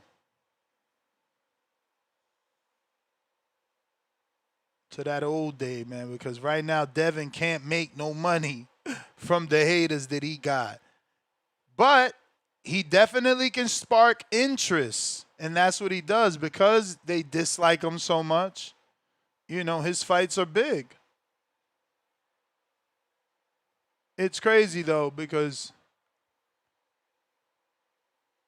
it's like he said, essentially you got to turn the topic into him. Ryan just doesn't move the needle on his own with this audience, I guess. I'm not saying with the world, right? It's a lot of other places out there. Maybe it's just with this audience. Maybe y'all not into Ryan versus other guys more than you're into Ryan versus Devin. You're invested in that, and that's understandable. That's understandable. But the phone lines are open for those that do want to call in and talk the topic. Mario Barrios defending his title versus Devin Haney. Excuse me, versus Ryan Garcia. And is Ryan committing career suicide, or is he the comeback king? Because he's seems to be focused on Shakur Stevenson. We're also going to get an interview in about 4 or 5 minutes with a young up-and-coming prospect, Brandon McCarthy. You can ask him a question on our Patreon or our YouTube subscribers. Rich Dollars, what up? Ness. Yo. All right, man. My bad for the background, man. I'm in this truck, but yeah, man. I don't understand how motherfuckers is on Devin ass about the whole Xander shit. Like, I remember 2 weeks ago when Devin had tweeted, "I want Big Bro or Little Bro, then Big Bro," and then he said, "And I'll take Big Bro first. It don't matter to me." We couldn't even get a response from neither of them motherfuckers. You feel me? So then he gets talking about the Xander fight because Xander got 2 belts and shit. Who don't want 2 belts at the next weight class if it makes sense, you know what I mean? And now everybody like, nobody wants that Xander shit. We don't gain nothing from that. And it's like, all right, well then what about a couple weeks ago when he brought up Keyshawn and Shakur and both of them niggas acted like they couldn't hear? You feel what I'm saying? Or am I tweaking? No, you're not tweaking, bro. You know what it is. You know what it is. I said that yesterday, brother. I even told Bill I ain't gonna hold y'all, man. Bill said, "You nice. You see what Keisha?" I said, "Bill, come on, man. He just trying to get attention because he see y'all turn y'all attention from him to Xander. You know what I'm saying? That's what I told Bill. I told Bill that. That's how I felt. It's like, bro, you just said, you wasn't saying nothing when he said I'll fight Shakur and Big Bro, Little Bro and Big Bro. You didn't say nothing. Now he talking about Xander shit getting buzz, and you like, oh, let me get back in this mix. That big fight. Exactly. But That's I'm exactly not. what it But seemed listen. like. But listen. I'm not mad at that. He was on the list. He got more. He got more seniority than Xander. But Xander brings legacy that maybe they could make him an honorable mention. And it's a big fight to me. To me, it's a big fight, man. I got my motherfucking Puerto Rico shirt on right now. I'm about to show y'all. It's a big fight to me. It don't gotta be big for everybody. To me, that shit'll get me to go to Puerto Rico. Me and the lady. Bro, you know what I'm saying? They're lying. They lying if they saying that that's not a big fight, bro. And they don't understand how much props they giving my nigga when they say that that's a cherry and shit. Like, to me, like, that's the utmost respect. To me, that's the utmost respect. I'm like, damn, they really think that's why I made fighting that but big you ain't see how I destroyed Tone yesterday. I said, hey Tone, so is he a lick to Boots? Oh hell yeah, Boots destroys him. What about Virgil? Nah, I don't know about Virgil. What about Fundora? Oh, I don't know about Fundora. I ran through so many 54-pounders that Xander's not a lick for, but he a lick for Dev, man. Damn, he the new Floyd. Shout out. Honestly, everybody got to hire everybody, even us. I ain't even gonna lie, even the Devin Haney fans for some reason. But it's like we all and everybody else got higher expectations for Devin than they got for their own favorite fighters, bro. Yo, I gotta get back to okay. you. That's my guess. We gonna make it quick. Okay. Hey, I can.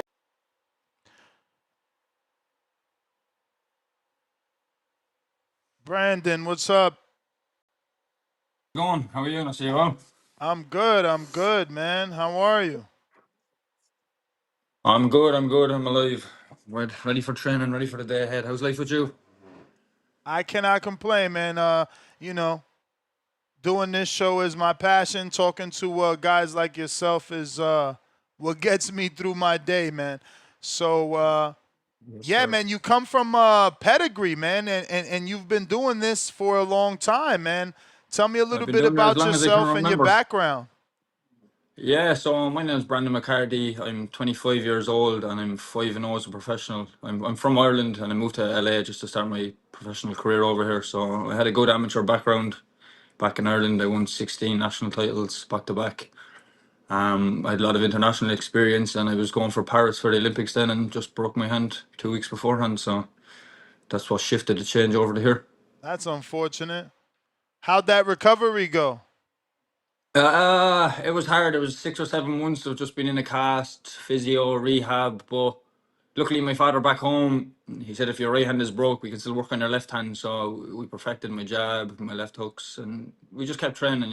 It was tough now on the head and stuff like that, because it was always a dream to go to the Olympics. But there's a bigger picture ahead, I think.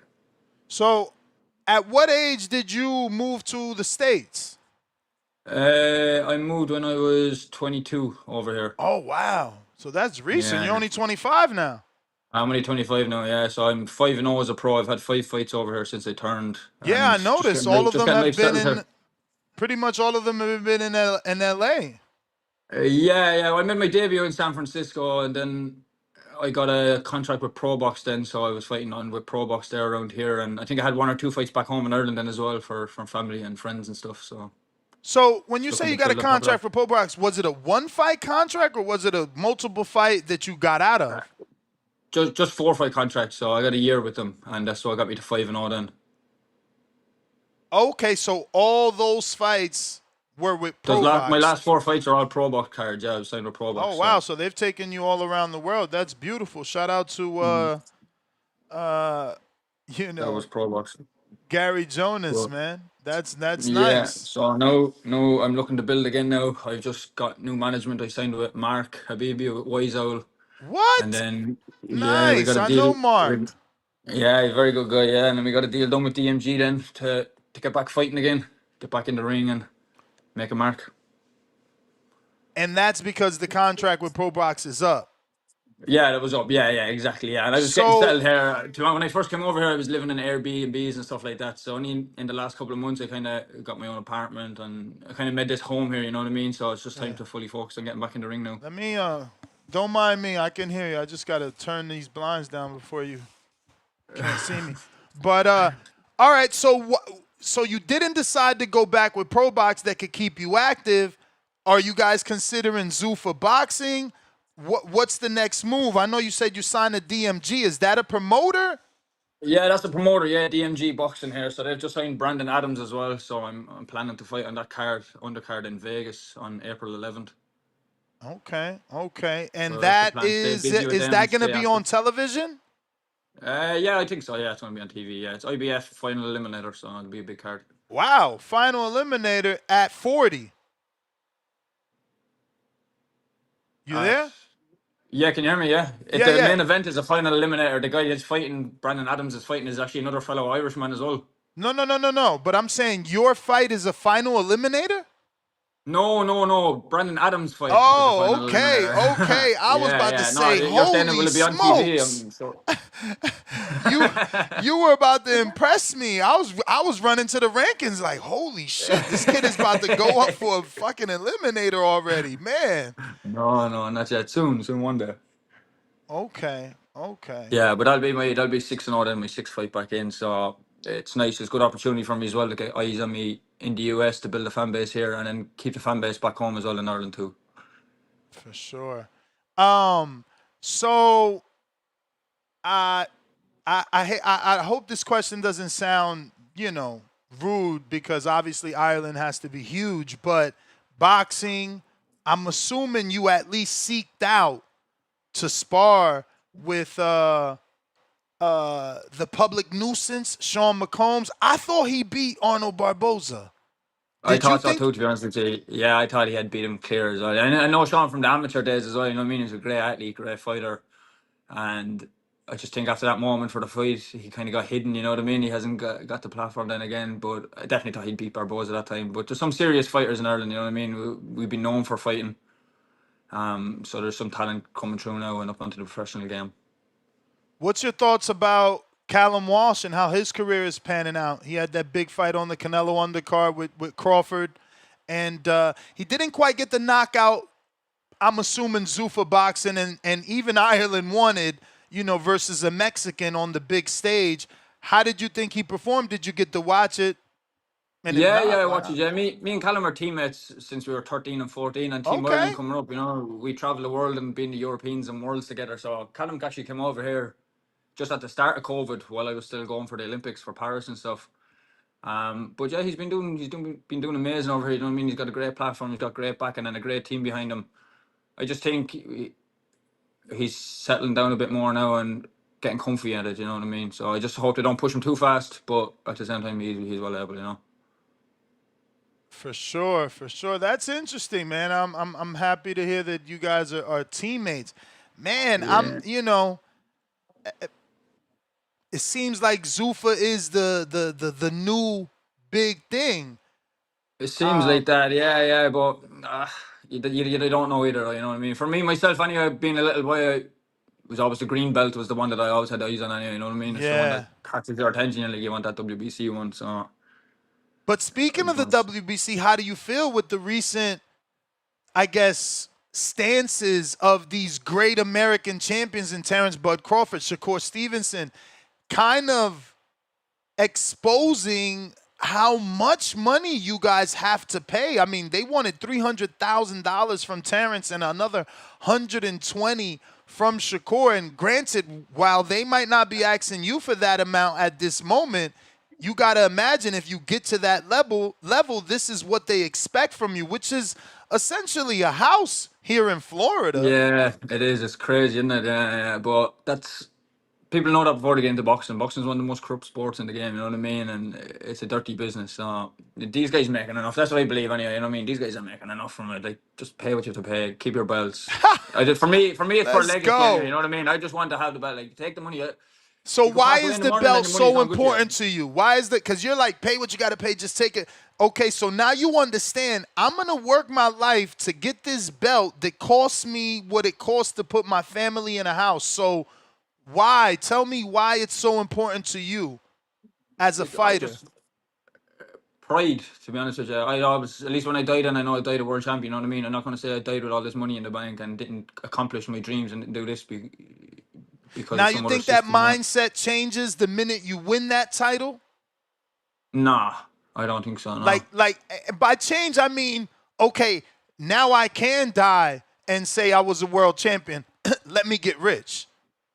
Yeah, well, that's what I'm saying. Everything after that is a bonus then, of course, but that one moment that I'm always looking for, that I'm still chasing, is winning that world title, you know what I mean? And then if we can go on and win multiple weight world titles, we'll do that, or undisputed, we can keep going, you know what I mean? That's the thing about me.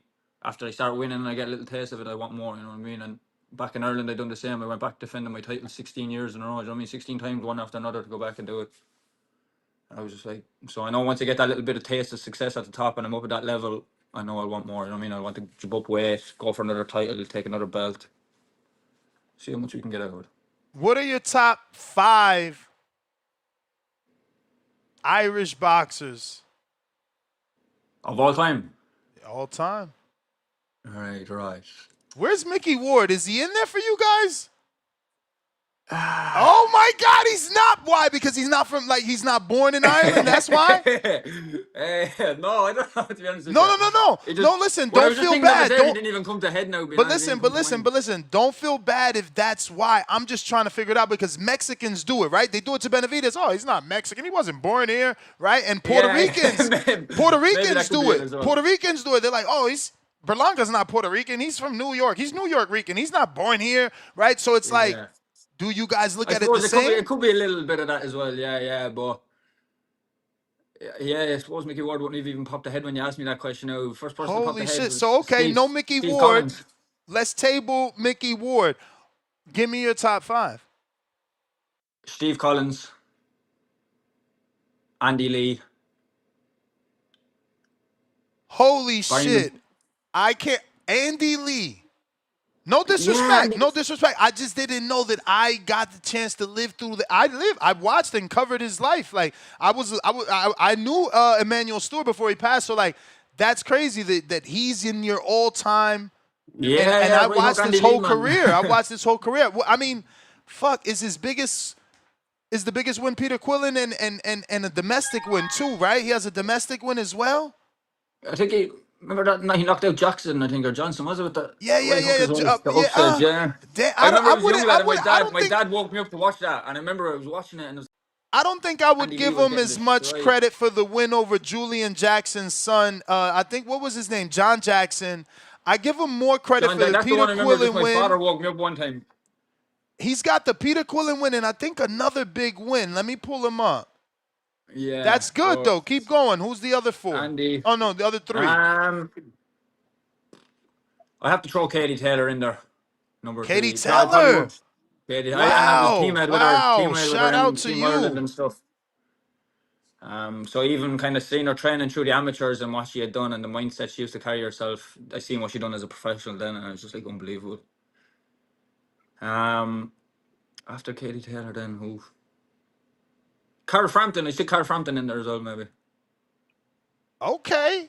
Yeah, Man, that's actually great that all these guys are from my time, covering the sport, because Frampton, great career as well, Great career, yeah, great fighter, so he was, yeah. Would he finish a three division champ? Two division champ, I think. 2 division, but 3 times, I think, champion. Three time, maybe something like that. Yeah. I think he was a 3-time 2 divisions. And remember he moved up. And then my number 5. I'll give you someone up and coming, I suppose. We're up there. Tell you who I think. I don't know if you've heard of him yet. Now that I think he's going to make big waves. Pierce O'Leary. Okay, I've heard of him. He's another Irish fighter, but he's actually signed with Frank Warren in Queensbury. But I used to be teammates with Pierce now as well. But he was always met out for the professional game, and I think he's up there now near world contention. Thank God I watched Andy's career. See, I remembered it as a win over Quillen, and it was a split draw. But I thought I had him winning. Because I'm literally sitting here like, oh no, his biggest win is Peter Quillen. And when I check BoxRec, fuck, he don't have the actual win. So the biggest win is probably Matt Korobov. Secondary, maybe John Jackson. Then he's got, some decent wins with Brian Vera. He also had that heart Walker, But that's dope that he made your list, man. Yeah. The professional boxing isn't as massive in Ireland. You know what I mean? We're a small country and we're one of the best in the world for amateur boxing and stuff like that. But the professional game, you see a lot of fighters have to go to the UK or they have to come over here to the US to make their careers. So it is hard, but I feel like professional boxing is starting to pick up again in Ireland and fighters are starting to take that jump over into the professional game. So 3 years ago, you decided to make the move. What was it? What said, man, I got to get to the US to make this happen? Callum was over here at the time, so him and his dad were over here, and then I had another teammate back in Ireland that was over here for 3 weeks just doing a training camp. And my hand was actually still broken at the time. So I came over for 3 weeks just to do a little training camp. It was my first time coming to the States as well. So I kind of came over, seen all the big fighters going in and out of the gyms, seen what the life was like here. I seen how all these athletes lived over here. I just loved LA, and I was like, I have to come back here and turn over once my hand was healed. So you didn't say the infamous. I didn't say the infamous. You don't get it? Oh, okay, I tried. I guess he's not that famous over there. Mick Conlon. Mick? Yeah, he is. Oh! What was that? You got to know when there's time to hang up the gloves, though, don't you? Oh, wow. You think it's time to hang it up? Myself, as I was saying to you earlier, amateur boxing, I think, was too big in Ireland, and I think a lot of these fighters stayed amateur for too long. And then when they go to turn pro, then I just think it was a bit too late for them, even because I used to have some club mates that were Olympians back in my own amateur club that would have made serious, unbelievable professional world champions, but stayed in the amateur system for too long and got too old, and it was gone out of them then, you know what I mean? And I like Mick. He was a great amateur, great fighter, one of Ireland's best ever amateurs, but it's a young man's game in this professional business, Yeah, I mean, he's only 34, but I get it. It just seems like he's not, the chin isn't there. 34 with a lot of miles on the clock as an amateur, though, you know what I mean? Yeah. But no, he's a good fighter, I suppose. Yeah, but he was very badly done at the Olympics. And that was probably another reason why I didn't really want to stay in the amateur system either, because it is so corrupt. So I got Toledo Treese in Ohio. I got next few questions will be from the people. And he says, what are your thoughts on bare knuckle boxing? And how do you feel Bare about knuckle. Mick Conlon promoting and fighting? Mick, yeah. Well, my first one anyway. Bare knuckle boxing is a crazy sport, I think. Absolutely crazy. But it's a big thing in Ireland, you know what I mean? We have travellers and gypsies in Ireland that if there's a problem or there's a row and they want to sort something out, they'll just go out and bare knuckle fight, you know what I mean? And sort it out like men. There's no weapons, there's no nothing involved. It's just put your hands up and let's go and have it. So you do respect it in that way, but for me, myself, I would go nowhere near it. All And right. then the second one was Mick Conlon promoting, was it? I'm fighting? Promoting and fighting, yeah. Yeah, because I actually, one of the Pro Box cards I fought on last year was promoted by Conlon Sports as well. They done a kind of a partnership on it back in Ireland. But I think it's more Jamie that does the promoting now for them. So I think Mick is kind of getting back to focusing on fighting and building his way back up the rankings again. All right. We got... Next one is from... Ali and Dago, San Diego. He says, what's up, Brandon? Who's your top 3 favorite fighters of all time? Oh, of all time, top 3 favorite.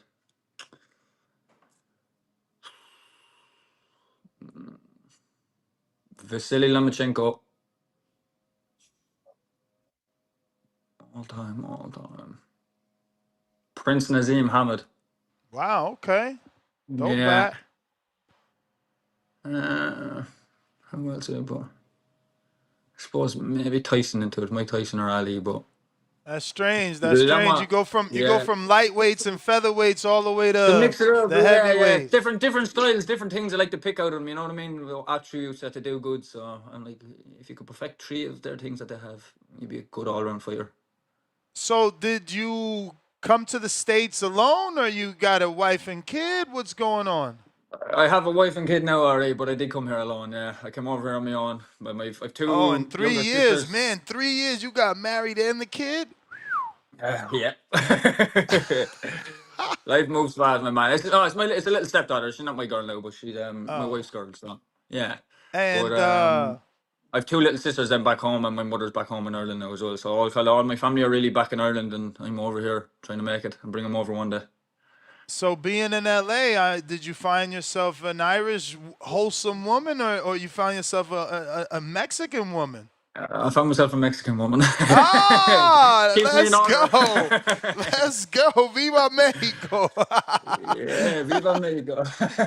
No, it's funny, man. I moved to Las Vegas.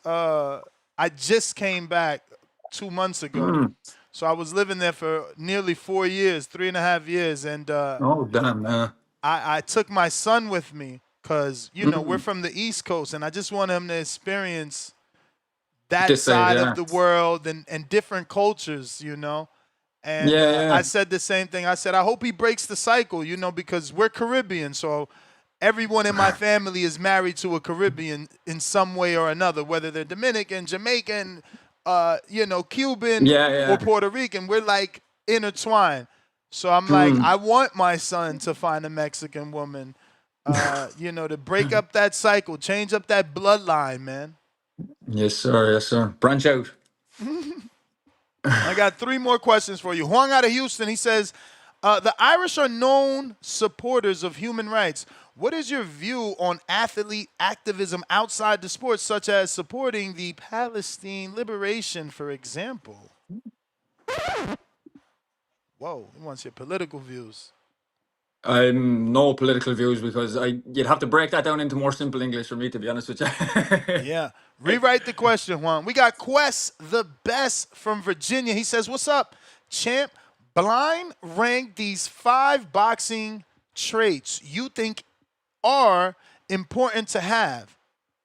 So I'm going to give you 5 different things, 1 being the best or the most important, 5 being the least, and you only get to rank them 1, 2, 3, 4, and 5. So you have to say each position. And you only get 1 word at a time. So the first one is cardio. How important? Where would you put that? 2. 2. Power. How important? Where would you put it? You already took up 2. 3. I put power at 3. Footwork. 1. Footwork is number 1 for me. Reflexes. 4, I suppose. Chin. Chin, 5. Chin should probably be number 1, but I suppose if you don't get hit, you're good. Yeah, so if you could switch it, you switch the chin to number 1. I got JB Walker that says, what's something you do before a fight, like a routine to get you ready? Yeah, I say a little prayer. I go through my routine, bit of music, headphones on, have my little snack, go through my warm up, my stretching. I kind of just have a routine that I know I feel good getting into the ring. It might be 45 minutes before a fight where I start, you know what I mean, an hour before. But it's little small things, bit of music, keeping calm, a little prayer, and then just getting to work.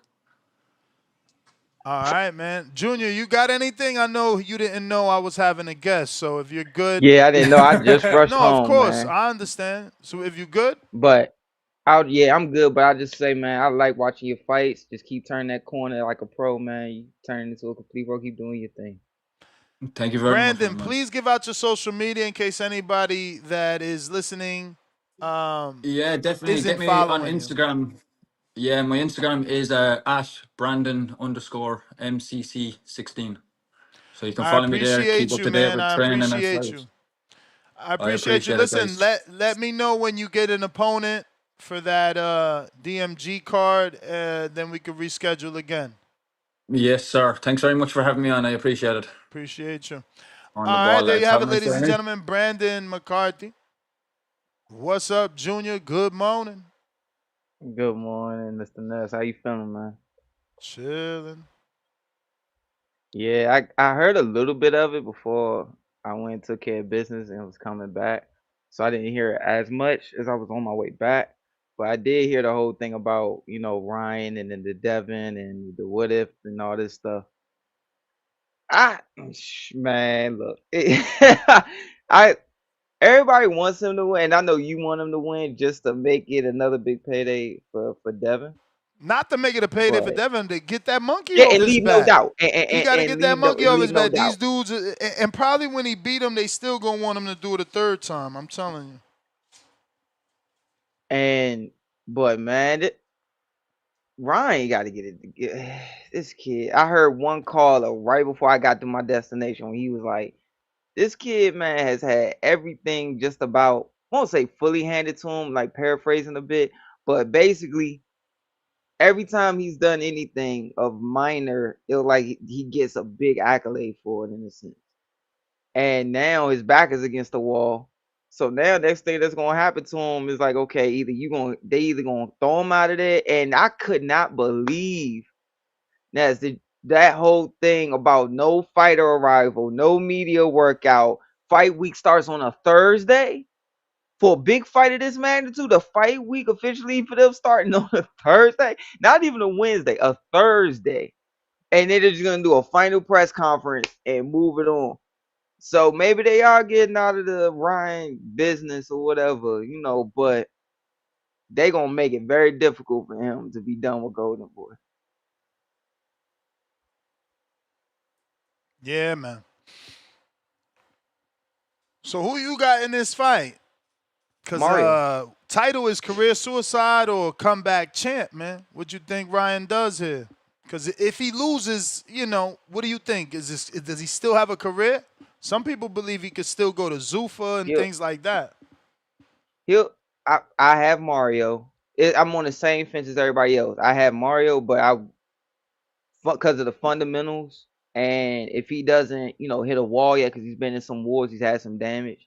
But if he doesn't hit a wall, I got his fundamentals winning out and his grip winning out.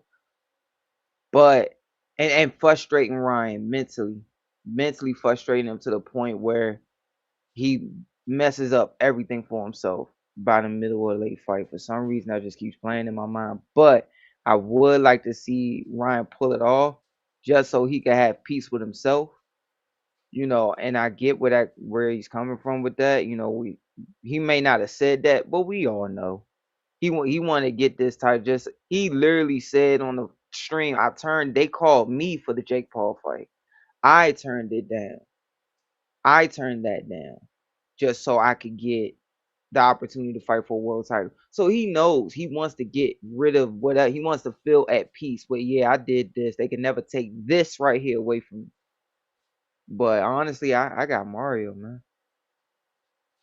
No, not Barrio.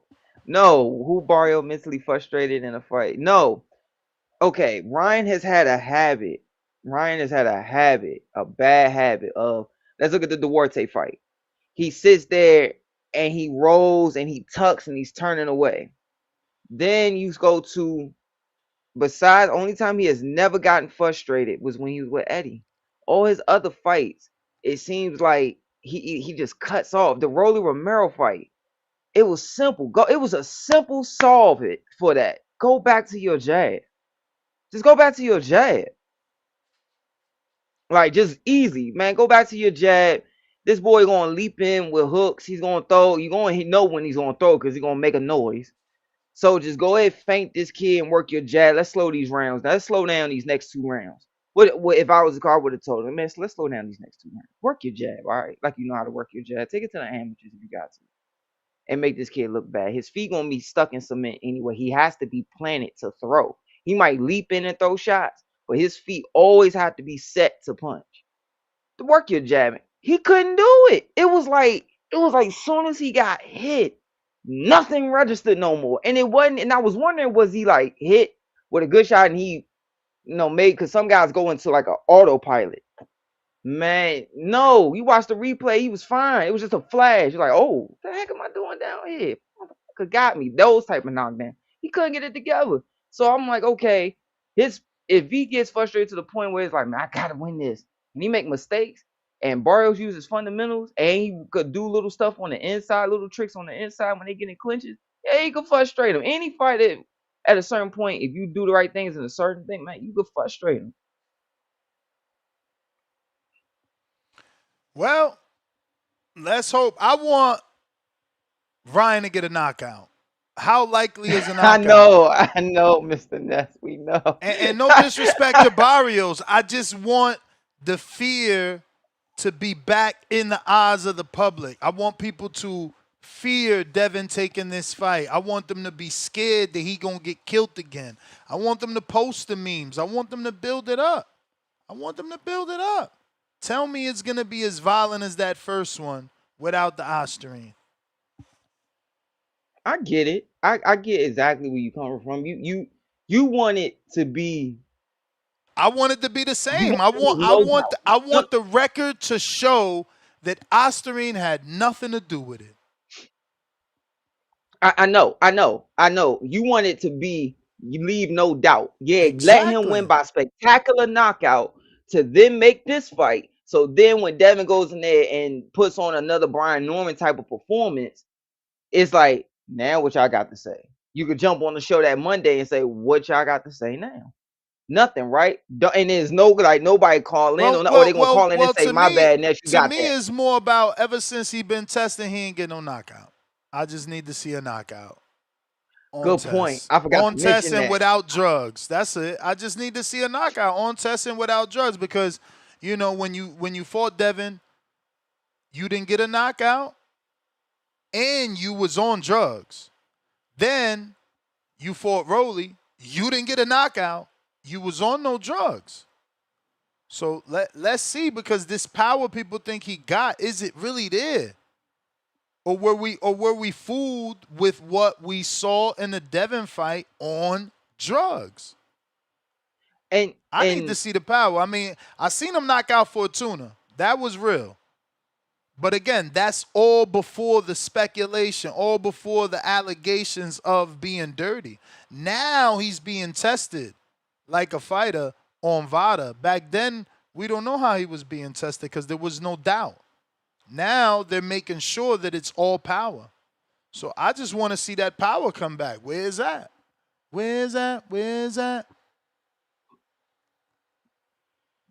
Because did he drop Rolly? No. I don't remember. Nah, I don't think so. But Rolly dropped him. Oh, yeah. Yeah. Where's that? I don't know. I'm in terms, bro. They talking about this power. Where this power at? Listen, maybe Devin ain't got no chin when it comes to Ryan. But does Ryan have power? Where is it at? Where is it at? When is it gonna reveal itself? Cause he did get a stoppage in the Duarte fight. I'm pretty sure. I'm gonna Google it right now, but I'm pretty sure he got a stoppage in the Duarte fight. But again, that was pre-allegations. Pre-allegations. So, was there VADA there? And if so, how long? Because this fight with Rio, with Barrios, that's only how many days? What? 70 days, maybe 75 days or something worth of testing. They started December 15th. So you're talking about January 13th, 15th is 30 days. February 15th was 60 days. So, he don't got much testing in the Barrios fight. And that's what Bill Haney and them do not want. They do not want that. Stock Chasers, what up?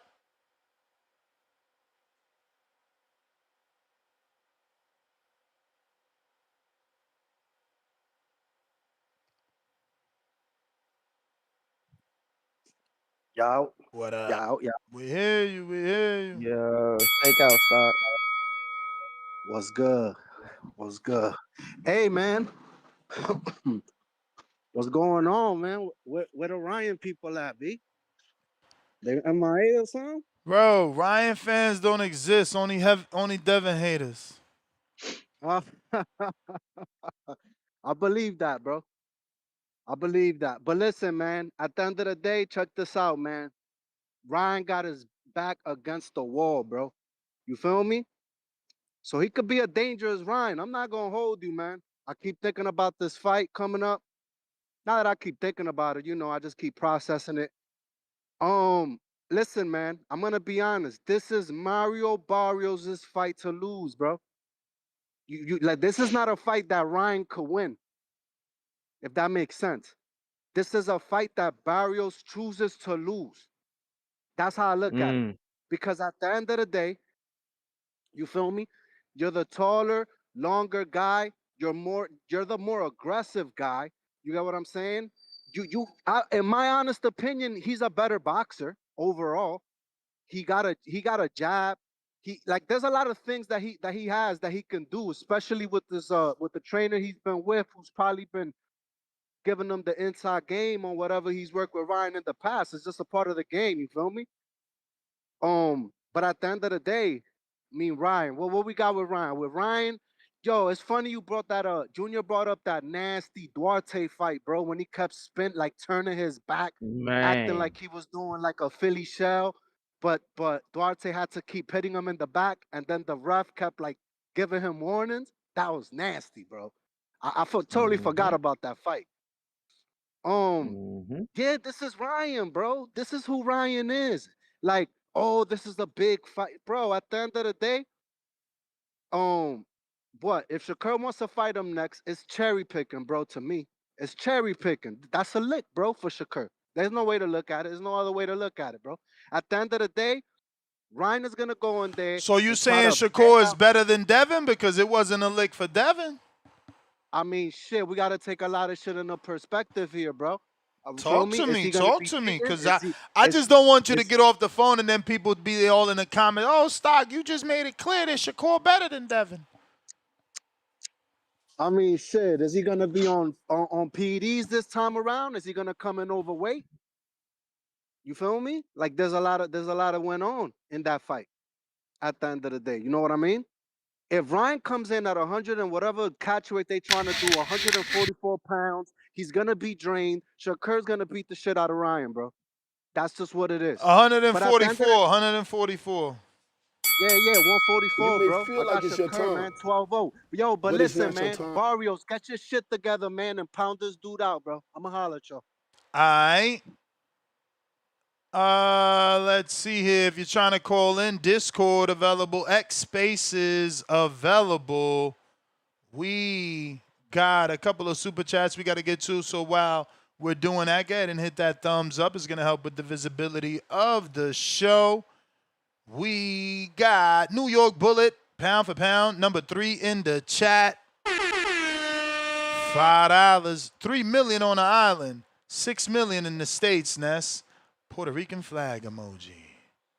We got Finding Adrian, $2. If Ryan KO's Barrio, can we unretire his song?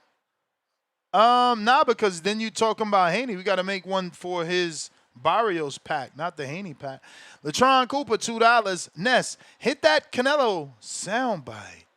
I think you meant this one when we found out that our good Irish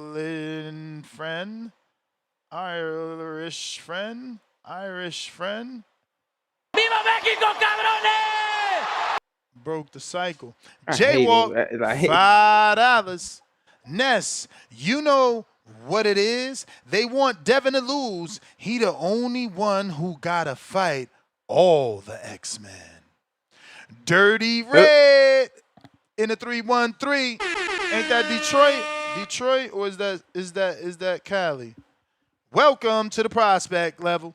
We got Rick, $2. Glad to have Two Tone's dad on the panel today, Ness. Fire emoji.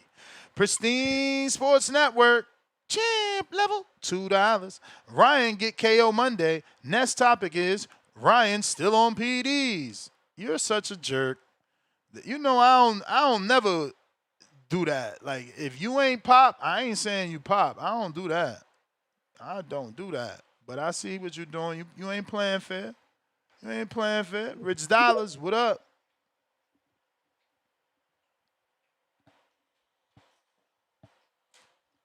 Rich Dollars.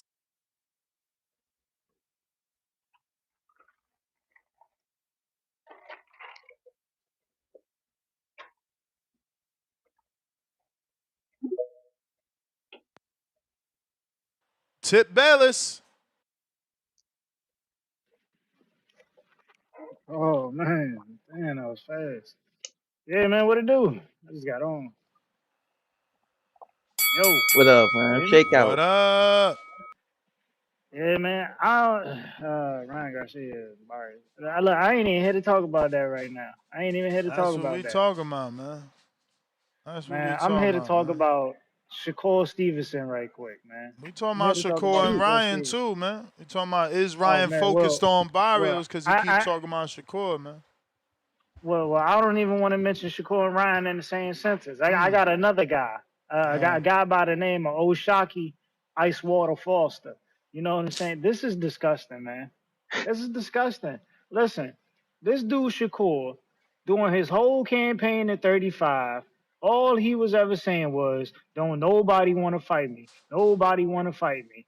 You know what I'm saying? That's all he yelled. That's all he yelled the entire time he was at 35. You know what I'm saying? But he had one guy who wanted to fight him, and Edwin De Los Santos. You know what I'm saying? It only took him about 5 names to get down the list. You know what I'm saying? To acknowledge the guy who was actually saying, "I'll fight you." You know what I'm saying? And then he's doing it again. You know what I'm saying? It's always people don't want to fight, but here it is. When you got Oshaki Foster on your ass, you don't even want to acknowledge him. See, look, I'm tired of the Shakur bullshit.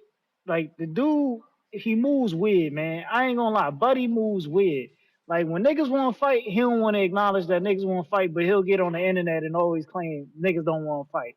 Like this shit, it's insane to me. It's insane to me, bro.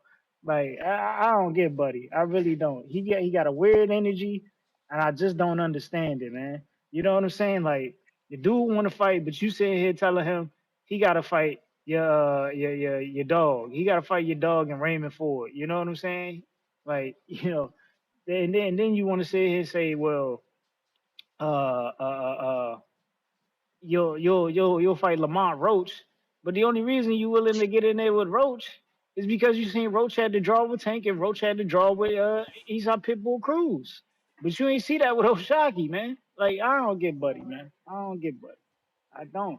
You feel like if he got a one up on you, he gonna fight you, and if you don't, he gonna sit there and he gonna ignore you. That's what he gonna do, man. Every time, this kid never disappoints, man. He never disappoints, man. And then we sitting here talking about a fight with Ryan Garcia rather than saying, Gary, what's up? We can fight next. I don't get it, man. I don't. I don't. I don't. All y'all did was claim Tank ain't never unified at 135. But here it is. When your two favorite You fighters, can't you know talk what I'm about saying, move up to unifying with 40, Shakur. He they at don't least want to unify. unified. He at least Hey, he unified ain't once in unified his career. 35. At least once in his He ain't, career. u- You got a hey, man, Tank counterpunch had two from belts. Dr. Tank, Obi. oh, fuck it. Run me for it. Thank you, Obi. Yeah, man. Listen, Tank had two belts at one point in his You career may too. feel like it's your Just may time, not have been at the same time, but it's but he not your surely time. went back down to 30 Nah. and he Tank grabbed that IBF. never ever unified. At least Shakur unified. It's like you're not listening. Bro. At the end of the day, listen. We know You Tank could brought have it up, unified not at me. 30. You brought it up, not But me. listen. Not That's me. cool. But we know Tank could have unified at 30. No, He we went back don't. down and No, we grabbed the don't. No, bro. we don't. He literally No the moved up fuck to we don't. 35 and then went No the back fuck down we to don't. 30 and grabbed the belt, bro. What are No you the fuck talking we about? don't. No the fuck we Cut it don't. out, No, man. Y'all gotta chill. seriously, Cut no it the fuck out. we don't. All Like right, you man. tripping, All man. right. That's Like the my man one had a thing title. motherfuckers wanted him to do. Like, get your weird ass out of here. I mean, hey, listen. He went back and got a belt when he He came went back back down and from got a 35, belt. right? He went back and got a He went belt. back and got a belt when he came back down from 35, Caparoni. right? All right, man. I mean, Caparoni. that's just a clear indication that Tank could have Capadopoulos. unified. But hey, it is what it is. To Capadopoulos. each his own, man. To each his own. Hopefully, Shakur Cappies. unifies at 40. You know what I'm saying? Cappies. Second time he got killers in his division and he ain't unified, man. I don't know what's up with these dudes, man. I don't know what's up with these dudes, man. It's crazy. It's crazy. Dev got up out of there when 40 was looking tough. Now Shakur trapped at 40. You know what I'm saying? His best friend is mandatory, and he got all these other killer champions, and he ain't calling them out. Instead, he looking for a fight with Ryan Garcia. Man, these niggas disgust me, bro. They disgust me, man. They always looking for easy outings every time they in a tough division, man. You know what I'm saying? It's looking sweet at 47. I understand why they want to go up there and get a belt. I understand, man. You know what I'm saying? You got Mario Barrios as a champion. He lost to Keith Thurman before he even got his title. You know what I'm saying? Realistically, Keith Thurman should be a champion at 47 right now. Three-time champion at 47, two-time WBC champion at 47. But it is what it is, man. It is what it is. I understand why niggas is moving up to 47 because the shit looks sweet. Barrios looks like a cupcake right now, man. But hopefully he proves niggas wrong. You know what I'm saying? By going in there and beating on Ryan Garcia. Because he needs to win. It's do or die for Mario Barrios, man. You got 2 draws in your title defenses, man. You got to come up with a win, bro. You got to come up with a win, respectfully. Or you're going to look like a weak Yeah. champion, bro. You know what I'm saying? You're going to look like a weak champion. But yeah, man, I just had to call in and say that, man. Niggas out here ducking no Shockey Foster, but they out here claiming that people don't want to fight, man. Hey, These dudes say champ. everything, but Hey, champ. and then the fact that Champ. Hold he got on here and on. said he'll fight him in the streets. Hold on. I did see What? that. That was crazy. That was whack. Listen though, champ. If Oshaki really wanted that fight, why he dropped that interim title to Shakur's belt, which would have made him another division title. He would have got elevated like Boots.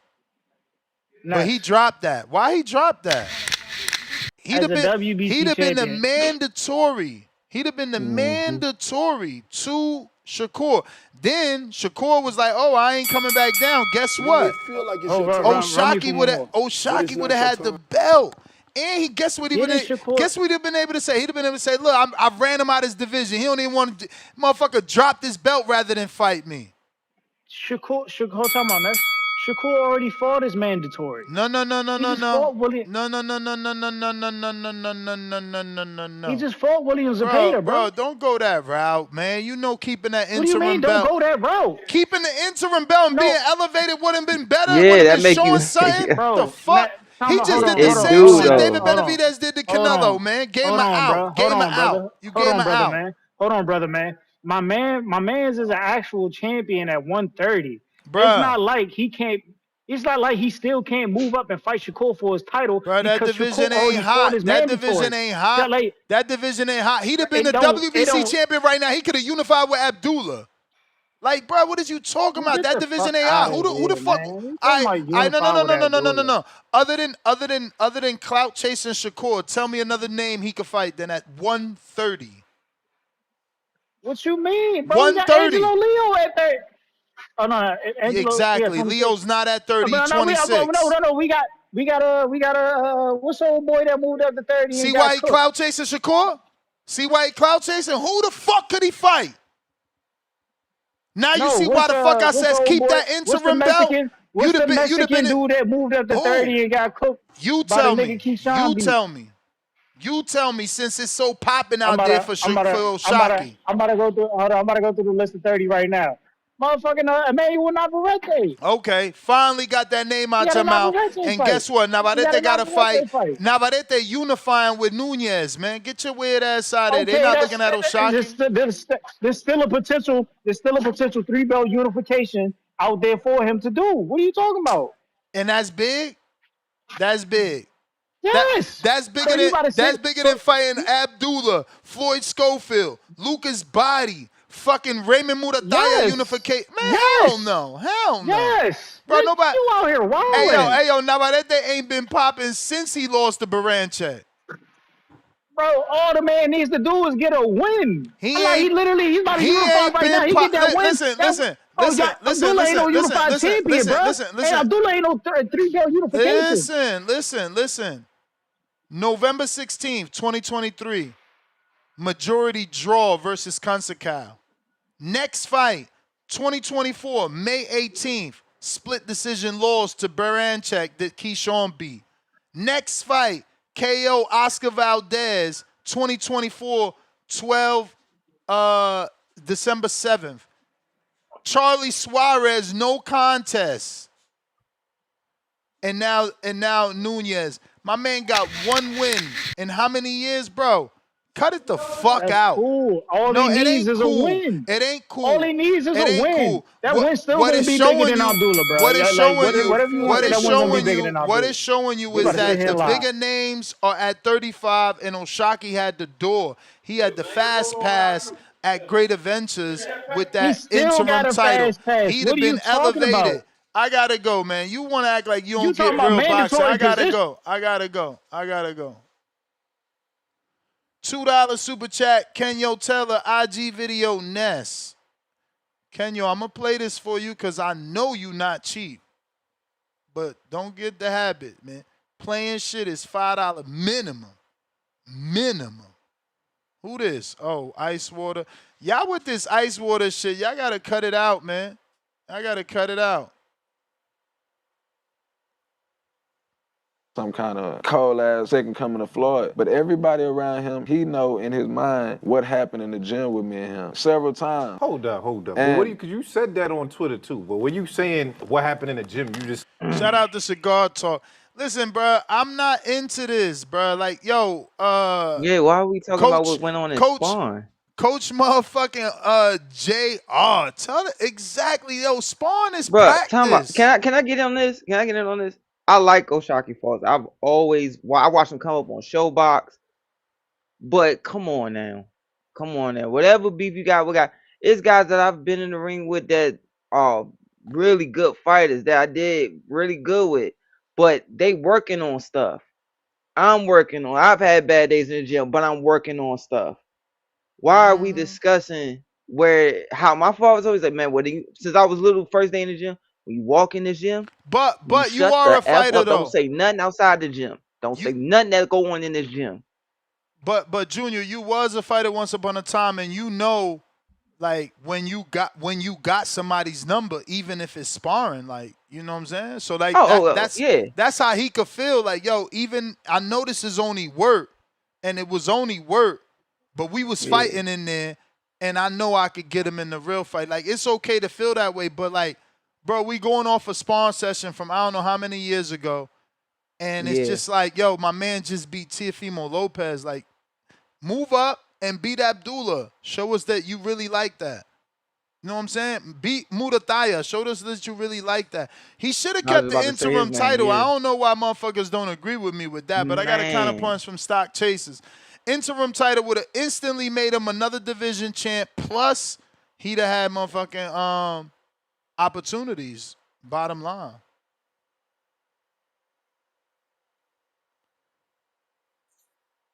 Yo, Yo, listen, man. lem- listen to this. Listen to this. Ryan really ain't got no fans, bro. Like this just prove Mm. ain't nobody backing Ryan, bro. Like, bro, all Ryan got is a bunch of Devin haters that glazed the man over the cheating shit he did, bro. Like, listen, man, this is Mario Barrios' opportunity to pack that motherfucker up out of boxing, bro. You get what I'm saying? Ain't nobody worried about Ryan, bro. Like, I mean, we ain't gonna act like we forgot Rolly put pause on him. Rolly put pause on him and he gave up. And that was like the first, second round. I don't remember because it's been a minute, but it was off the rip, bro. Pow, Rolly dropped his ass, man. And after that, Ryan ain't had no dog in him, bro. Pictures of him crying in the ambulance. You understand? Like, where's H-Town? Where's H-Town to come talk about his mans and shit? Because that's his mans and all that. You get what I'm saying? At the end of the day, this just proves the fact, bro. They out there comping tickets. I was just looking at the tickets. There's hella tickets available, bro. Like, and this is just like proof in the pudding on that entire card. Listen, the card is good. It's a hardcore card. People into it, right? Hardcores. But when we talking about the casuals, bro, like, man, listen, all Ryan got is a bunch of TikTok, Instagram following, like the youngins, bro, the youngins, and they ain't even really backing them like that, bro. At the end of the day, like, I ain't never seen a boxer go that hard on all these platforms and shit, and still can't sell a fight, bro. He still can't sell a fight. Like, in my honest opinion, they should have put Hitchens up there as the main card, man, as the main event, bro. You get what I'm saying? Hitchens, Duarte, feel me? Like, cause look, at the end of the day, there's two Mexicans, but the problem is, you know how it is with the Mexicans.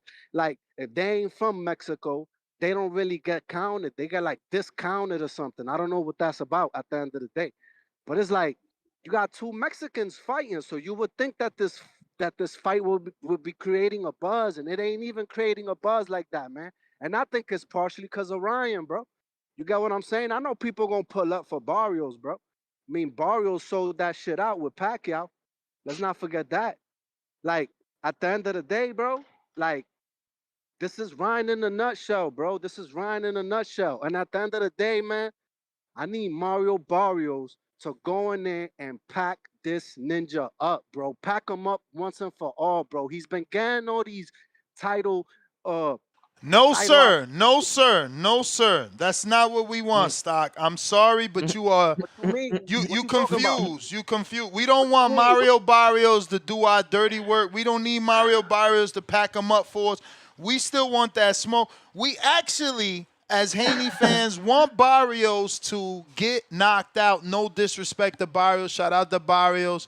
But the best thing for Haney is for Ryan to get a knockout on Listen, Vada, look I get it. spectacular, so that when I it's get it. time for us to fight, it's like, okay, he's going up against the best version of Ryan, and this Ryan's going to knock his ass out again, which he Look, never did look, the first time.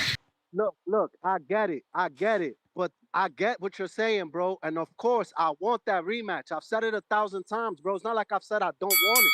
But at the You end may of the Yeah, but feel you day, like it's can't be your having time, this somebody man else pack always, him up, but it's though. not That your ain't going to time. bro, work. I can't even trust this man. This man getting packed up left and Bro, right, you bro. could He you had a could win wish in on a 3 years. star. We got the soundbite. You could wish on a star. You don't want to I put bet, I negative bet, energy out there that he gets I bet, packed I up by bet, I Barrios. bet. Now Barrios takes the big fight and then doesn't even fight Devin. No, I no, bet, no, I no, bet, no, I no, no, bet. no. Let's see if Ryan could get a knockout, man. Let's see if he All could right. get a knockout. Let's see Got if he can to. get a knockout, Got man. to. I'm holler at you. I'm holler at You you. the man, champ. We got the security guard. Sim Boys! What up? What's good Mike. next to Giz? What's My good, Mike? boy Junior, What's aka the up, baby? Maryville Nightmare. What's good with it? Y'all know what the fuck Nothing going much, on. man. Hope, hopefully this the last hooray for Ryan Garcia. Y'all saying Ryan Garcia gonna knock out Mario Barrios? Fuck no. Fuck no. Hell no. Tired of talking about Ryan Garcia. Social media nigga, man. He ain't a real fighter. That's why nobody care about this shit. Where the pub at? Where he at? I see him on where he's on he was on Nightcap last night with Uncle Shay Shay and Ocho. He just up there talking that good game again. Oh, I just feel like a real champion should be something in it. Shut up. You're not gonna be no champion. If he is, we're not gonna respect him as a fucking champion. Hell no. Fuck no. Get Ryan Garcia out of here. We tired of this nigga. He motherfucking little protege of fucking De La Hoya and the fucking it went wrong. You know what I'm saying? He was supposed to be the money maker. That's what they doing right now. They just getting the rest of the little bread they can get out of him, get him out the fucking game. We don't need him. He got the skills to pay the bills. The gig is up. We need real niggas in this motherfucker. We got Shakur Stevenson in this motherfucker, bright lights in this bitch. Somebody just said that. Who said something about motherfucking Richardson Hitchens should be the motherfucking main event? Hell to the no, he shouldn't, bro. He ain't I think selling no that was Tip. motherfucking Wasn't tickets that yet. crazy ass Tip? No, I think Stock Chaser just said that. I think Stock Chaser just said that. Hell to the no. Hell no. Hell no. No. Richard he got to, hey, after this fight, maybe he'll be moving into some main event if he get a good performance. But let me see. Devin Haney, Shakur Stevenson, and Richardson Hitchens, they all fight the same to me. They all fight the same. They all Nah, great hell boxers. no. Hell no. Yeah. I'm ready to see Richardson Hitchens fight, actually. I think he was so impressive in that You don't think they fight the same, bro? no, different style. Devin uses his legs Yeah. way more. Hitchens, that's what's beautiful about him, and I need to see it on a higher level. Keep doing what he's doing on a higher level. He barely moves, bro. It's so impressive because he doesn't overexert himself. The only fight that got him moving was the Lemos fight. Other than that, he's taking one step, and he's not doing Yeah. a half step back shit that Shakur's Oh, doing. He's taking like a so step, and he's constantly Yeah, turning a you and little just step. boxing you. Uh-huh. and Yeah, it's that's little why he's talk it's like that. That's little why he sound a little punch drunk when he talk a little bit. Then, and I oh noticed that type Lord. of shit too with Hell no, fighters, he don't bro. get hit. What the fuck? He talk. Yeah, Hey, even listen in to the him talk amateurs, he wasn't getting sometimes. touched Oh like no, that. Nah, you listen to got the Richardson wrong Henderson Hitchens, talk. homie. Oh yeah, I got no hell to the no, hell to the. I know he got that I'm just weird telling you what I accent, bro. seen. He Even in the a little amateurs, I don't punch drunk. remember him getting touched like that. His voice a little punch drunk, bro. Trust me. Him, Shakur got not Shakur, but Tank got that shit too, bro. And fucking Earl, they all got that shit right now. Trust me.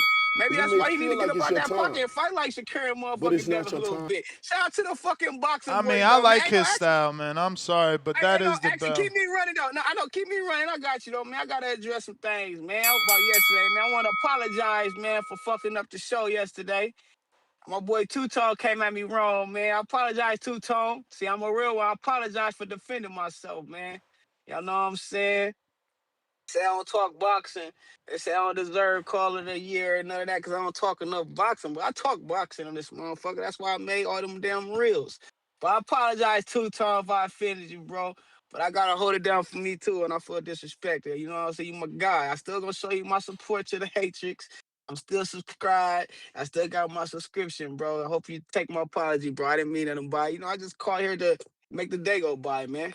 Maybe I don't talk boxing every time, but shit, I'm here. You know, I'm talking about shout out to the squad, shout out to Maryville Nightmare. Hopefully that's what I think it is, because I kept calling you Maryville Nightmare. I think you get offended by that. But I be just talking shit because you come with that Omaha Nightmare shit, nigga. Don't take it to heart, man. I apologize. Stock chasers, I apologize to you too, little nigga. I don't be trying to be racial. I be trying to take low blows. Next, I apologize to you too for the platform, man. Be disrespecting the platform, man. Maybe I do go overboard sometimes, but sometimes I gotta do that shit. Shout out to the motherfucking squad. Shout out to that boy Nestor Gibbs. First name great, last name Ness. Shout out to Junior, aka the Maryville Nightmare. Shout out to Two Tone Star and everybody else that be on this motherfucker. Hey y'all, it's motherfucking Tuesday. Y'all know it's Thursday, Tuesday. You know we gonna get it popping on this motherfucking grind right now. Nestor Gibbs about to be sending that motherfucking counter your way. Y'all keep doing y'all fucking thing. I heard you said it's gonna be a short show today. You got some business to handle. Well, handle your business, because that's what you do. You a businessman. You handle your motherfucking business. Shout out to the squad. Help is on the way, and we here to stay. Y'all keep doing y'all motherfucking thing, fellas. Yes, sir. Appreciate you. Appreciate you. Yeah, but Discord available, Richardson. X Spaces available if you want to voice your opinion. What up, Junior? Oh yeah, but that whole thing with Richardson, it's a simple C pattern with him. And then when he right there in front of you, he keep his back foot planted and he'll take his front foot and it's just here like 11 o'clock to 1 o'clock and 12 o'clock. 11 o'clock, 1 o'clock, 12 o'clock. How he moves and everything's right there. And he moves a little bit. He take 3 steps. But the beautiful thing though, you'll watch him and he doesn't let you get a pattern. What I mean by that is he'll go, if you like, you know how guys reset for people who can't see, is like they'll reset and they'll take a walk. Like they'll do lateral move, take a walk. He'll take 3 steps. Next time he'll take a walk. He'll take 5 steps. Another time he'll take a walk. He'll feint, go back to the left 1 step. That's the beautiful little things about it. Nah, man. I get you. I love the way he fights. Like I said, I'm looking forward to his fight and how he handles You may feel like it's your time, but it's the not your pressure of time. Oscar Duarte. You know, Duarte did good with not only Ryan Garcia, but he also did good with Kenny Sims, man. You know, he didn't get the win with Ryan, but he got the win with Kenny Sims. But he did good in both fights. He brings good pressure. I want to see how you know, Hitchens handles that. But I'm definitely excited for this Albert Bell Andy Cruz situation. Cannot wait. Man. Cannot wait. Oh Now, my this is the type God. of fight that Cruz should have got before he got the title shot, but this is exactly why management rushes you to a belt, because now you come back and it's okay. But he needed this type of fight before he jumped into that title fight so that he could fucking show his medals, see if he's really good enough, see if you're really worthy of a title shot. But now he in there. I hope Albert Bell, I hope he could punch, man. You know what I'm saying? I need him to be punching in this fight. You know what I'm saying? He's gotta be able to give Andy something to, you know, respect. For sure. He got But to push funny the enough, action, but say again? don't leave it. He got to press the action, but don't leave it. Sometimes he has a bad habit. He See if you don't can mind raise that mic a little engaging. bit closer to your mouth like mine so that we could just, So like, can you hear me now? Yeah. Oh, it So like, drops. he don't mind engaging, and that's a beautiful thing. Like he doesn't just, okay, I'm tall, I'm stay away.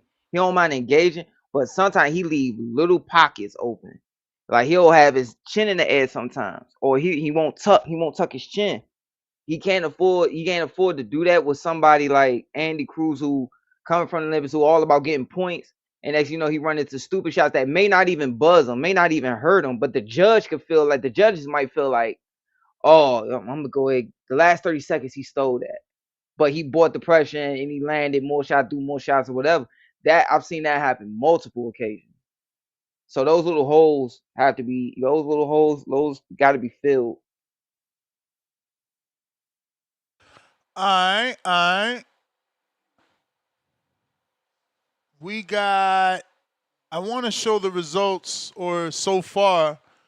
I put a poll on Discord this morning, but they're very active in there.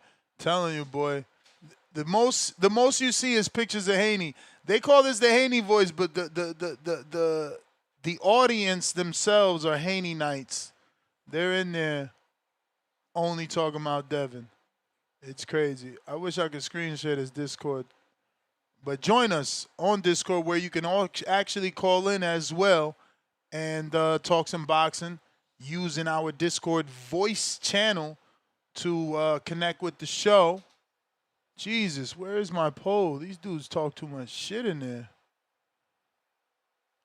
I'm about to go through these pictures and time out whoever's doing the goddamn repeat post pictures, bro. You guys are little losers.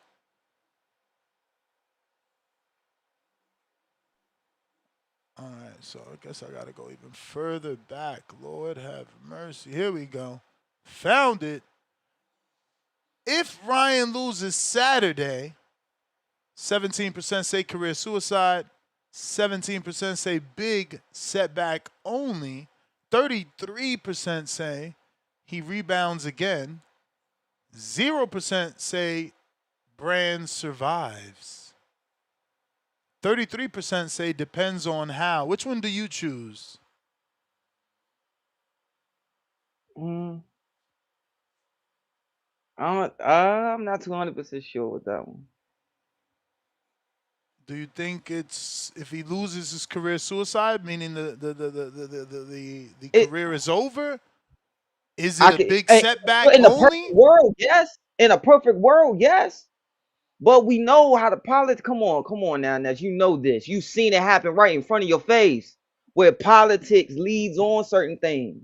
So in a perfect world, because of his performances, certain losses, you could sit there and say, "Man, nah, we're gonna bring this kid back before his ass off." And he sold tickets. He did this, he did that. But when you had the type of performances he's had, pay grades get cut in half.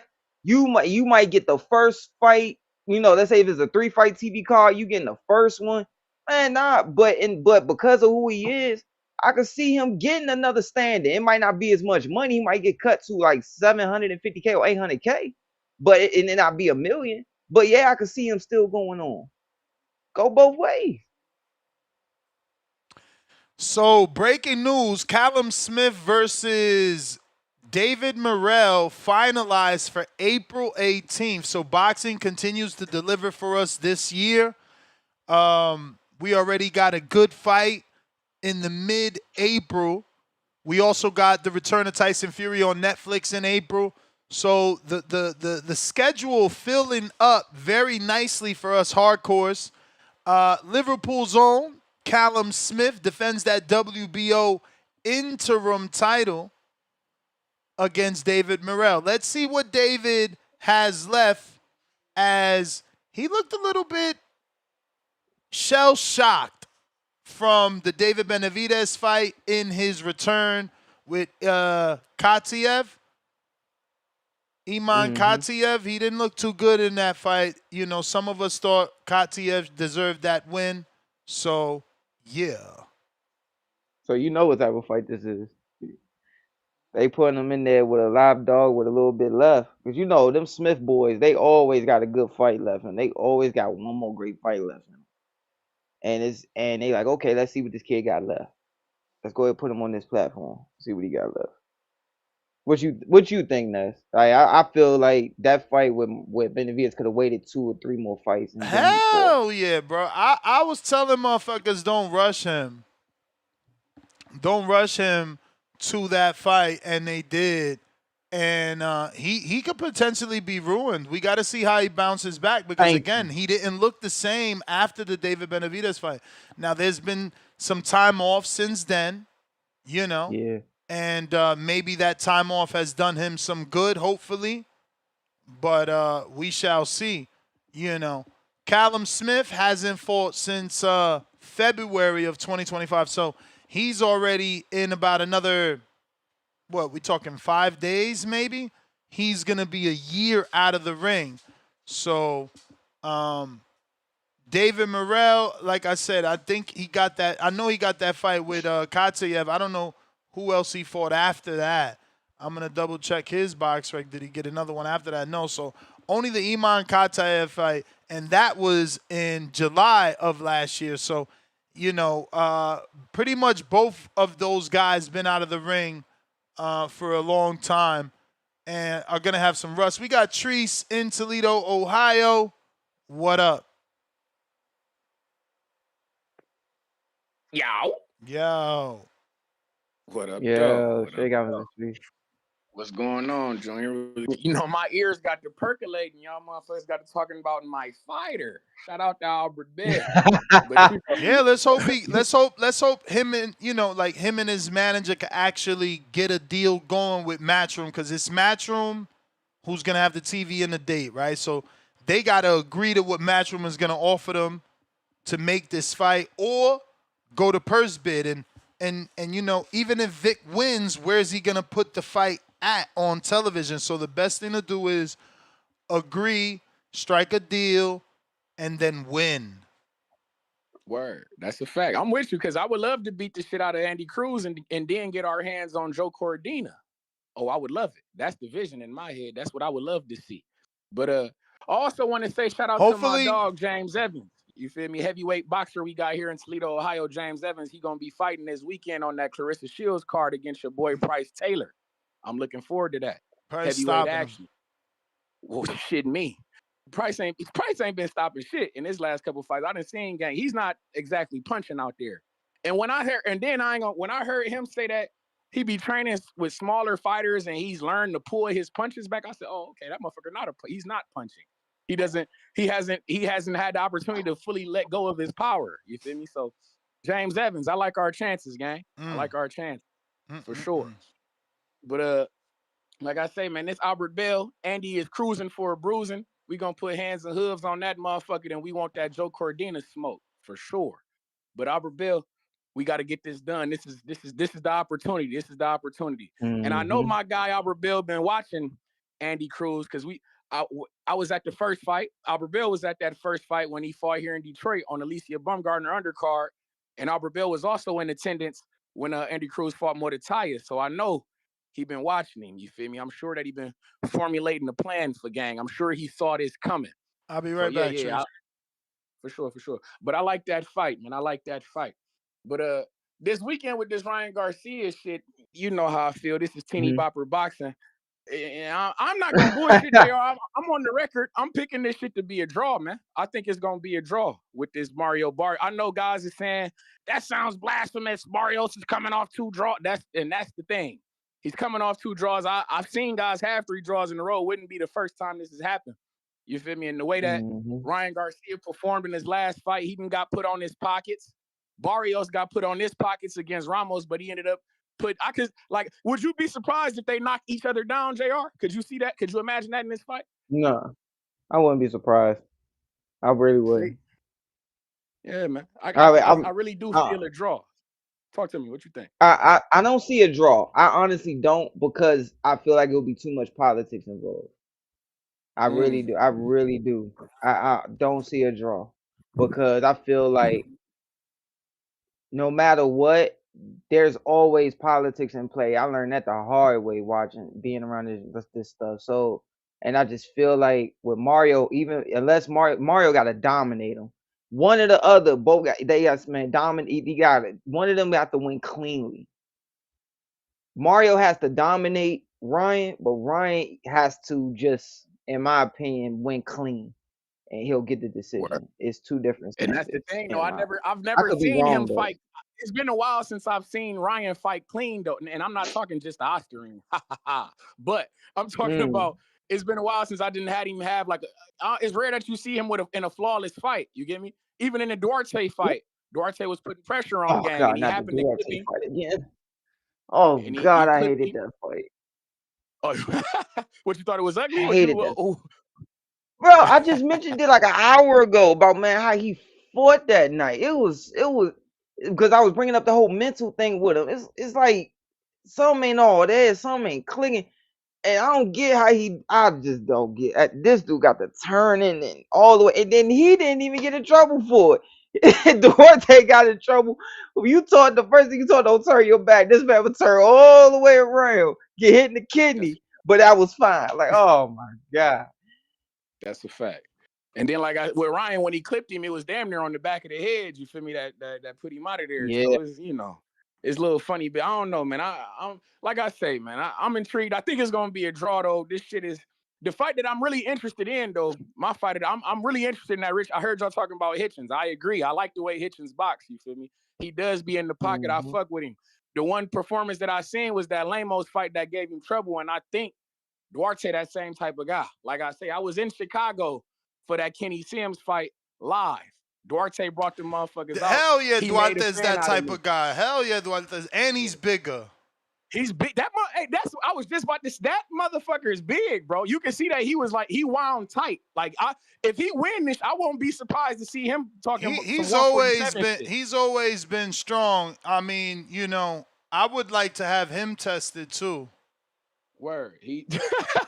Word. But hey, man, I ain't gonna put that on him because he didn't pull it through. I'm not putting nothing on him. I just like my fighters to be tested so that nothing is ever questioned. I get it. But shout out to him though. He is strong. You can tell that he wound tight. He got one of them curved backs. You feel me? A big back on that motherfucker. He coming to swing and bang. He coming to destroy Hitchens, bro.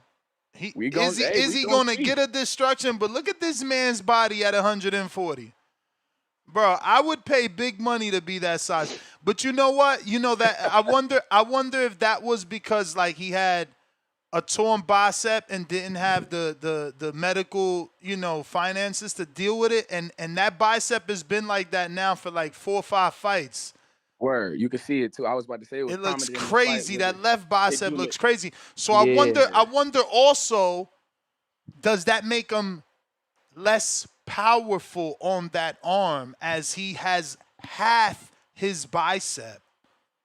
Word, that could be less powerful. Could be tentative to throw it as well. You feel me? Who knows if it's right? Like if it's got right, if it's got tight. Maybe Jesus Christ, I would pay money to have that body. Look at the vein. Is that vein that thick because that's half a bicep? Holy shit, bro. Listen, you lean. You know you lean when then the veins are like that coming out of your body. God damn, boy. Word, man, wound tight. But before I go, I do want to say, man, happy birthday to myself, Michael Jordan, and Lomachenko. Yeah, man. Damn, happy birthday to you. Happy birthday to you, and big apologies to Keem and Stainless, because Stainless paid for a happy birthday yesterday that I forgot to say for Keem, and forgot it was Keem's birthday yesterday. So happy birthday to Keem, belated, and happy birthday to you as well. Many more, man, many more. Hopefully, you live a long and fruitful life. Definitely more life. Shout out to all my Aquariuses out there, gang. This is our year. Damn, look at Josecito Lopez in the comment section of Duarte. Mexico sticking together. I see y'all. Josecito, old school champ too, back in the day, man. I remember that career. Word. Then he went in the ring with Thurman, if I'm not mistaken. Thurman. He got a Canelo fight. That motherfucker turned who he beat? Jesse Vargas. I think he turned the Vargas fight. Yeah. Or he also beat Victor, right? Then he beat Victor Ortiz and turned that into a fucking Canelo fight. Yeah. Shout out to Jose. Him and Canelo went head to head with Sergio Martinez and fucking Julio Cesar Chavez and still did good. They was on Showtime, and Chavez and them I think was on HBO pay-per-view. Word. Yeah, man. That shit funny, man. Shout out to Josecito. Damn, that's crazy. But yeah, man, shout out to all my Aquarius niggas. Shout out to Albert. I can't Bell wait for this fight, James boy. Evans, man. I can't wait for that. I'm telling you. Andy Cruz. Hey, yo, look at my man Anthony Too Quick Cuba in the comment section, too. Let's go. I see the Mexico love. Yo. Cuba's back, man. Cuba's back. That kid, fighting? Wesley Ferreira, 18-2-1. Okay. Where is that? Pro Box keeping him in action. Oh, Pro Box. Okay, Pro Box. Pro Box keeping him busy. Word. Shout out to him. Shout out to all the Mexicans, man. Wesley for dudes that's like, man, I ain't watching. I don't know. Well, Kane Sandoval knocked out Wesley. Yeah, the same Kane that my man Julian had to put hands all over. That one. And guess who he beat? Guess who he smashed? Now, I ain't gonna lie and say he smashed him, but he beat him. He gave him his first loss. Son of a legend. 7-11.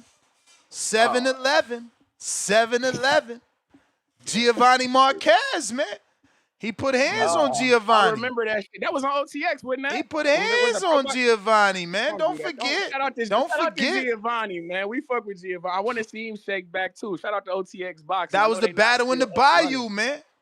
Yeah, man. Damn it, man. Shout out to Giovanni. I want to see him shake back as well. So, this ain't no easy fight for my mans and them. No, not at all. That's funny as hell. Damn. Shout out to him. That should be a good fight. I'm intrigued. Oh, yeah. But, before I go, I got to say, it's fight week. Shout out to the GWOAT. February 22nd. That's crazy, Sunday. Yo. If Cuba Little get that Caesars win. Arena. Lord. Little Caesars Arena. Go ahead and get you a hot and ready, my nigga. The best deal in America. You know what the fuck going on. Clarissa Shields will be putting hands and hooves on the hard-hitting diva, unfortunately. We do fuck with Franchon JR. I know that's your people's, but she goes down in flames, my nigga. It's over with for the queen of the Midwest Mafia will rise and stand tall. You understand me? Shout out to Clarissa Shields. We can't wait to watch you put on a Hey, display of violence. Yes, indeed. just remember, But shout out just TBV remember, and shout out Sean done Toledo, had a Ohio. habit of winning fights she ain't supposed to win. That's a fact. That's a fact. Hey man, I know that was the they We met gonna in the see. very What you first. say? What you So say? What you say? she Hold she got a on, hold on. habit of. Go Let ahead. Junior say that shit again. What you say? I said, you know that Sean, she done already done had a win when she ain't supposed to. When she forced the Davis, people had her getting stopped. Like people were saying that she made, I got her losing. And she pulled that one off. So we'll see. I'm always gonna stand behind Big Sis, man. Nah, listen, she did upset me. I was and still am a huge Shadeja Green fan. Unfortunately, we came up short in that one, but we got a bigger win. You know what I'm saying? We beat the girl that beat Franchon. We got a win on the resume just as big as Clarissa Seal. Clarissa's biggest win is actually Shadeja Green's biggest win. So we looking forward to Franchon winning this fight. We would love to, run that back. You know what I'm I saying? bet you. We want I that back. bet you We want would. that back. We want that back. Unfortunately, you're gonna have to see the quote, gang. Like I say, Nah, Clarissa this the Shields will perfect time. stand I just tall. hope there's no rematch clause because this the perfect time. Clarissa's all over the place. She distracted with her love affair. We gonna see. We gonna see can she actually get a win. Listen, gotta go. I got Sean on the line. Word. Y'all be cool. Shout out TBV in Toledo, Ohio, gang. Yes, sir. Happy How you birthday. doing, Ness? All good. Yeah, how you doing, Junior? Yeah, Hey, first of all, what yeah, I up, got man? Mario. Yeah, that's good, man. I got Mario Barrios in this fight. Yeah, I just think he's the more reliable fighter.